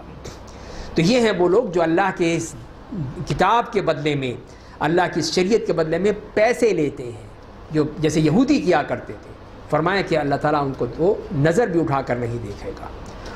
اور انہی یہودیوں کے بارے میں فرمایا کہ ان میں بے شک ایسے لوگ بھی ہیں جو اپنی زبانوں کو کتاب پڑھتے وقت مروڑتے ہیں تاکہ تم لوگ اسے کتاب کا حصہ سمجھو، حالانکہ وہ کتاب کا حصہ نہیں ہوتا، اور کہتے ہیں کہ وہ اللہ کی طرف سے نازل کردہ ہے، حالانکہ وہ اللہ کے پاس سے نہیں ہوتا، اور جانتے ہوئے اللہ کے بارے میں جھوٹ بولتے ہیں، کذب بیانی کرتے ہیں۔ یہ ان کے ہیلے بہانے، کس طرح وہ اپنی زبان کو توڑ مروڑ کے اس طرح بات کرتے ہیں کہ دیکھو ہم تو اللہ کی کتاب پڑھ رہے ہیں، اور کہتے ہیں دیکھو سب اللہ کی طرف سے ہے۔ تو یہ ان کے سارے جھوٹے ہیلے بہانے۔ یہ ناممکن ہے کہ اللہ ایک آدمی کو کتاب و حکمت اور نبوت دے، پھر وہ لوگوں سے کہے کہ اللہ کو چھوڑ کر میرے بندے بن جاؤ۔ یہ کیسے ہو سکتا ہے کہ اللہ نبوت دے اور پھر کہے نہیں اللہ کو مت مانو مجھے مانو، بلکہ وہ یہ کہے گا تم لوگ اللہ والے بن جاؤ، اس وجہ سے کہ تم لوگ دوسروں کو اللہ کی کتاب سکھاتے تھے اور خود بھی اسے پڑھتے تھے۔ اور یہ بھی ناممکن ہے کہ وہ تمہیں فرشتے اور انبیاء کو رب بنانے لینے کا حکم دے، کیا وہ تمہارے مسلمان ہو جانے کے بعد تمہیں کفر کا حکم دے گا؟ اور جب اللہ نے نبیوں سے میثاق لیا کہ میں تمہیں جو کچھ کتاب و حکمت دوں، پھر تمہارے پاس کوئی رسول آئے جو تمہاری چیزوں کی تصدیق کرے تو اس پر ضرور ایمان لے آؤ گے اور اس کی ضرور مدد کرو گے۔ اللہ نے کہا کیا تم لوگوں نے اقرار کر لیا، اس پر میرا عہد قبول کر لیا؟ انہوں نے کہا کہ ہاں ہم نے اقرار کر لیا۔ اللہ نے کہا بس تم لوگ گواہ رہو اور میں بھی تمہارے ساتھ گواہوں میں سے ہوں۔ بس جس نے اس کے بعد اعراض کیا وہی لوگ فاسق ہیں۔ تو یہ انبیاء کرام کا میثاق ہے، ان کا عہد ہے جو اللہ نے ان سے لیا، تاکہ یہ بتا دیں کہ انبیاء کرام جو بھی نبی آتا ہے سب ایک دوسرے کو مانتے ہیں۔ ایک نبی کی زندگی میں دوسرا آ جائے تو یہ اس کی بات کو مانے گا، اس کا انکار نہیں کرے گا۔ افغیر دین اللہ یبغون، تو کیا وہ اللہ کے دین کے علاوہ کوئی دوسرا دین چاہتے ہیں؟ حالانکہ آسمان اور زمین میں جو کچھ ہے سب نے برضا اور بغیر رضا اسی کے سامنے گردن جھکا رکھا ہے اور سب اسی کی طرف لوٹائے جانے والے ہیں۔ سب اللہ کی بات کو مانتے ہیں، پوری کائنات مانتی ہے، تو پھر تم کیوں نہیں مانتے؟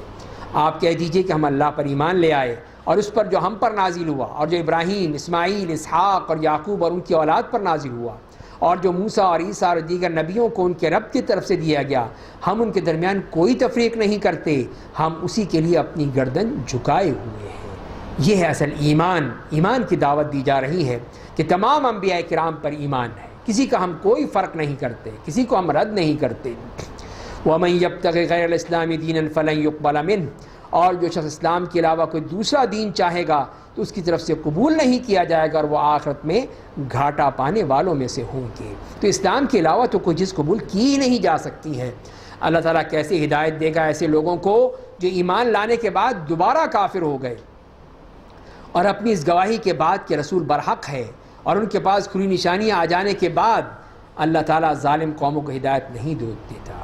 ایسے لوگوں کا بدلہ یہ ہے کہ ان پر اللہ اور فرشتوں اور تمام بنی نوع انسان کی لعنت پڑ گئی اور وہ لوگ اسی میں ہمیشہ ہمیشہ کے لیے رہیں گے، نہ ان کا عذاب ہلکا کیا جائے گا اور نہ انہیں مہلت دی جائے گی، مگر وہ لوگ جنہوں نے اس کے بعد توبہ کی اور اپنی اصلاح کر لی تو بے شک اللہ بڑا مغفرت کرنے والا اور رحم کرنے والا ہے۔ تو یہ ان لوگوں کے بارے میں بتا دیا کہ جو کہ ایمان قبول کر کے پھر کفر اختیار کر لیتے ہیں یا کفر کی حالت میں ہی مر جاتے ہیں، تو ان کا یہ عذاب اور یہ ان کے لیے سزا بتا دی ہے، سوائے ان کے جو کہ توبہ کر لیں۔ بے شک جو لوگ ایمان لانے کے بعد دوبارہ کافر ہو گئے، یہ مرتد، پھر ان کے کفر میں اضافہ ہوتا گیا، ان کی توبہ قبول نہیں کی جائے گی، اور وہی لوگ حقیقی معنوں میں گمراہ ہیں۔ بے شک جن لوگوں نے کفر کیا اور حالت کفر میں ہی مر گئے، ان کی طرف سے زمین بھر سونا بھی بطور فدیہ قبول نہیں کیا جائے گا، ان کے لیے دردناک عذاب ہوگا اور ان کا کوئی مددگار نہیں ہوگا۔ تو یہاں پر بتا دیا گیا کہ یہ لوگ، یہ کافر وہاں پہ قیامت کے دن عذاب کے سامنے وہاں پہ تو کہیں گے کہ ساری دنیا کے سونا لے لو، زیور لے لو، ساری دولت لے لو، میری جان چھوڑ۔ تو جیسے کہ حدیث میں آتا ہے کہ نبی کریم صلی اللہ علیہ وسلم نے فرمایا کہ قیامت کے دن ایک جہنمی سے پوچھا جائے گا اگر تم زمین کی ہر چیز کے مالک ہوتے تو کیا اسے دے کر اپنی جان چھڑا لیتے؟ تو کہے گا ہاں بالکل۔ اللہ تعالیٰ کہے گا میں نے تو تم سے ایک آسان سی چیز چاہی تھی، دنیا میں تجھ سے کیا مانگا تھا؟ صرف ایک کلمہ تو مانگا تھا، بس کہ کلمہ پڑھ لے، تو نے نہیں مانا، اور اب تو اپنی پوری زندگی اور پوری تمام دولت دینے کو تیار ہے۔ اب نہیں ہوں گا میں، اب نہیں چاہیے تو تجھ سے صرف ایک کلمہ مانگا تھا۔ تو یہی فرمایا کہ میں نے تم سے جب ارے باپ آدم کی پیٹھ میں تھے یہ عہد لیا تھا کہ تم میرے ساتھ شرک نہ کرو گے، تو تم نے انکار کر دیا، اور ایک اور حدیث میں آتا ہے کہ رسول اللہ صلی اللہ علیہ وسلم سے عبداللہ ابن جدعان کے بارے میں پوچھا گیا، جو مہمانوں کو کھانا کھلایا کرتا تھا، قیدیوں کو چھڑایا کرتا تھا، مسکینوں کو کھانا دیتا تھا، بڑا نیک آدمی تھا، بڑے کام جاہلیت میں کافر، تو یہ کیا نیکیاں اس کے کام آئیں گی؟ تو آپ نے فرمایا کہ نہیں، اس لیے کہ اس نے پوری زندگی میں ایک دن یہ نہیں کہا اے میرے اللہ، میرے رب، قیامت کے دن میرے گناہوں کو معاف کر دینا، یہ نہیں کہا تھا۔ اس لیے ان تمام اعمال کا کوئی فائدہ نہیں ہے۔ تو اعمال وہی ہوں گے، وہی فائدہ دیں گے جو اللہ کے لیے کیے جائیں اور اللہ کے دین کے مطابق کیے جائیں، اس پر ایمان کے ساتھ کیے جائیں، تب وہ کام آتے ہیں۔ بے ایمانی کے ساتھ ہوں، شرک کے ساتھ ہوں، کفر کے ساتھ ہوں، جو ساری دنیا کے نیک کام کر لیں، اللہ کے یہاں کوئی فائدہ نہیں اس کا۔ وہ دنیا میں ہی مل جائے گا اس کا اجر، لیکن آخرت میں کچھ نہیں ملے گا۔ اللہ تعالیٰ میں بھی ہمیں نیک عمل کرنے کی توفیق عطا فرمائے۔ وآخر دعوانا الحمد للہ رب العالمین۔ جی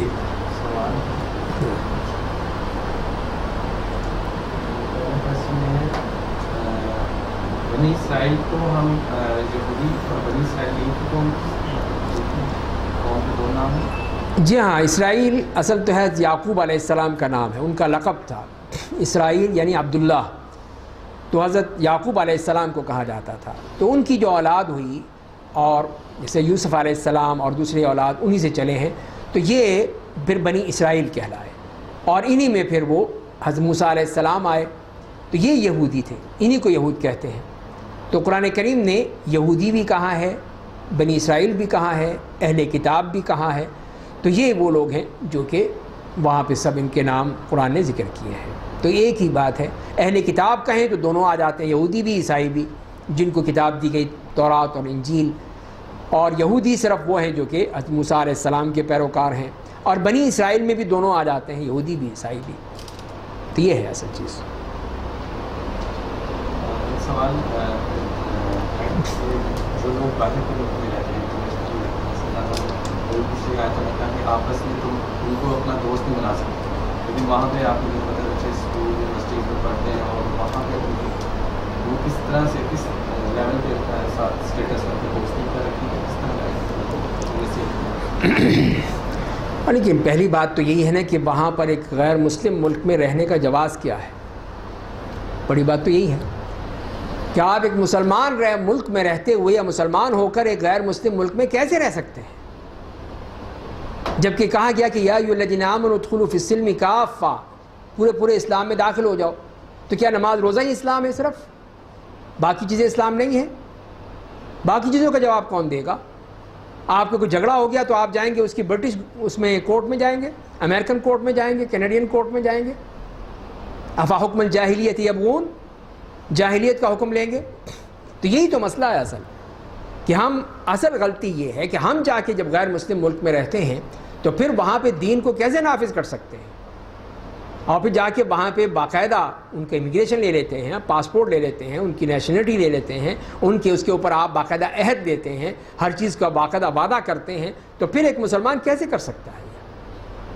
تو یہ ہے اصل چیز، پہلے بنیاد تو یہاں سے پیدا ہوتی ہے، اس کے بعد ہے اصل معاملہ کہ وہ ان کا کیا سٹیٹس ہوگا اور کیا ہوگا اور کیا نہیں ہوگا، تو بعد کی بات ہے۔ تو ایک مسلمان کس طرح ان کے ساتھ رہ سکتا ہے، یہی چیز سوچنے کی بات ہے، اس پر سوچا جائے پہلے کہ ہم رہیں بھی کسی بھی ایک مسلمان ہے، چاہے کیسا ہی ملک ہے، گیا گزرا ہے، کتنا ہی ہے، لیکن ایک مسلمان ملک تو ہے نا۔ یہاں پہ آپ کو لا الہ الا اللہ کہنے پر کوئی پابندی تو نہیں ہے، وہاں تو آپ کی پابندیاں لگ سکتی ہیں۔ اب فرانس میں آپ نقاب نہیں پہن سکتی خواتین، برقع نہیں پہن سکتی، حجاب نہیں کر سکتی، پابندی لگا دی، اب کیا کر لیں گے اب آپ؟ کسی طرح اور دوسرے ملکوں میں ہوگا، آہستہ آہستہ ہو رہا ہے، وہاں پہ وہ ہر قسم کی چیزیں وہ آزاد کرتے جا رہے ہیں، قانون بناتے جا رہے ہیں، جو مرضی کرنا ہے کرتے رہو، تو آپ کے بچے پھر وہی کریں گے، پھر آپ کی نسلیں آگے وہی کام کریں گی جو وہ کر رہے ہیں۔ تو اسلام کہاں گیا پھر آپ کا؟ مسلمان کہاں ہو گیا؟ تو یہ سمجھتے ہیں کہ بس ہم نے نمازیں پڑھ لی، روزے رکھ لیے، حج عمرہ کر لیا تو بس ہم مسلمان ہیں، باقی اسلام کہاں گیا پھر؟ باقی چیزیں بھی تو ہیں۔ ڈاکٹر صاحب، جو شخص وہاں چلے جائیں تو یہ بھی کہتے ہیں اللہ تعالیٰ جہاں دانا پانی دکھائے، لوگ چلے جاتے ہیں، اب جب جا کے وہاں پر وہ نیشنلٹی لیتے ہیں تو ان کا جو اوتھ ہے، بالکل، کو اگر پڑھا جائے تو بڑا عجیب سا ہوتا ہے. اس کا مطلب وہ اسلام کے دائرے سے خارج ہو گیا بندہ. نہیں خیر ہم اس کو ان کے کفر کا تو نہیں لیتے کہہ سکتے, وہ تو دیکھنا پڑے گا ان کے اس بارے میں, لیکن وہاں پہ ایز اٹ از رہنا ان کا یہی جو ہے وہ غور طلب ہے کہ وہ کیسے رہ سکتے ہیں کیسی جگہ پر جو کہ جہاں پہ ہم اسلام کو باقاعدہ پریکٹس نہیں کر سکتے. لیکن کافر ملک ہے, کافر ملک کا اہم دائرہ ہے. جی بالکل, اس کو انڈورس کر رہا ہے. بالکل انڈورس کر رہا ہے اس کو. بڑا خطرناک معاملہ ہے کہ آپ جو وہ کہہ رہے ہیں کہ یہ ملکہ کے نام پر یا فلاں کے نام پر یا فلاں کے اس پہ جب آپ کر رہے ہیں تو پھر کیسے وہ آپ اسلام میں رہ سکتے ہیں. تو بڑا خطرناک معاملہ ہے. خنزیر اور دجال کو ختم کر دیا جائے. خنزیر سے کیا مراد ہے؟ وہ عیسائیت کا مطلب ہے. صلیب کو توڑیں گے, خنزیر کو قتل کریں گے, دجال کو قتل کریں گے تو یہ حضرت عیسیٰ علیہ السلام آ کر کریں گے. تو اس کا مطلب یہ کہ عیسائیت کا خاتمہ ہو جائے گا. صلیب کو توڑنے کا یعنی ان کا سمبل ہے, یہ علامت ہے, تو وہی چیز ہی ختم ہو جائے گی. خنزیر تو جانور کو کہتے ہیں. ہاں جانور کو وہی, لیکن وہ مانتے ہیں کھاتے ہیں اس کو, تو اس کے لحاظ سے بھی وہ ختم ہو جائے گا. تو مطلب یہ کہ ان کے اعتقادات, ان کے اعمال, ان کی ہر چیز جس کی ان کی علامت بن گئی ہے وہ سب ختم ہو جائے گی. تو یہ اس کی طرف اشارہ کیا جا رہا ہے. جزاک اللہ.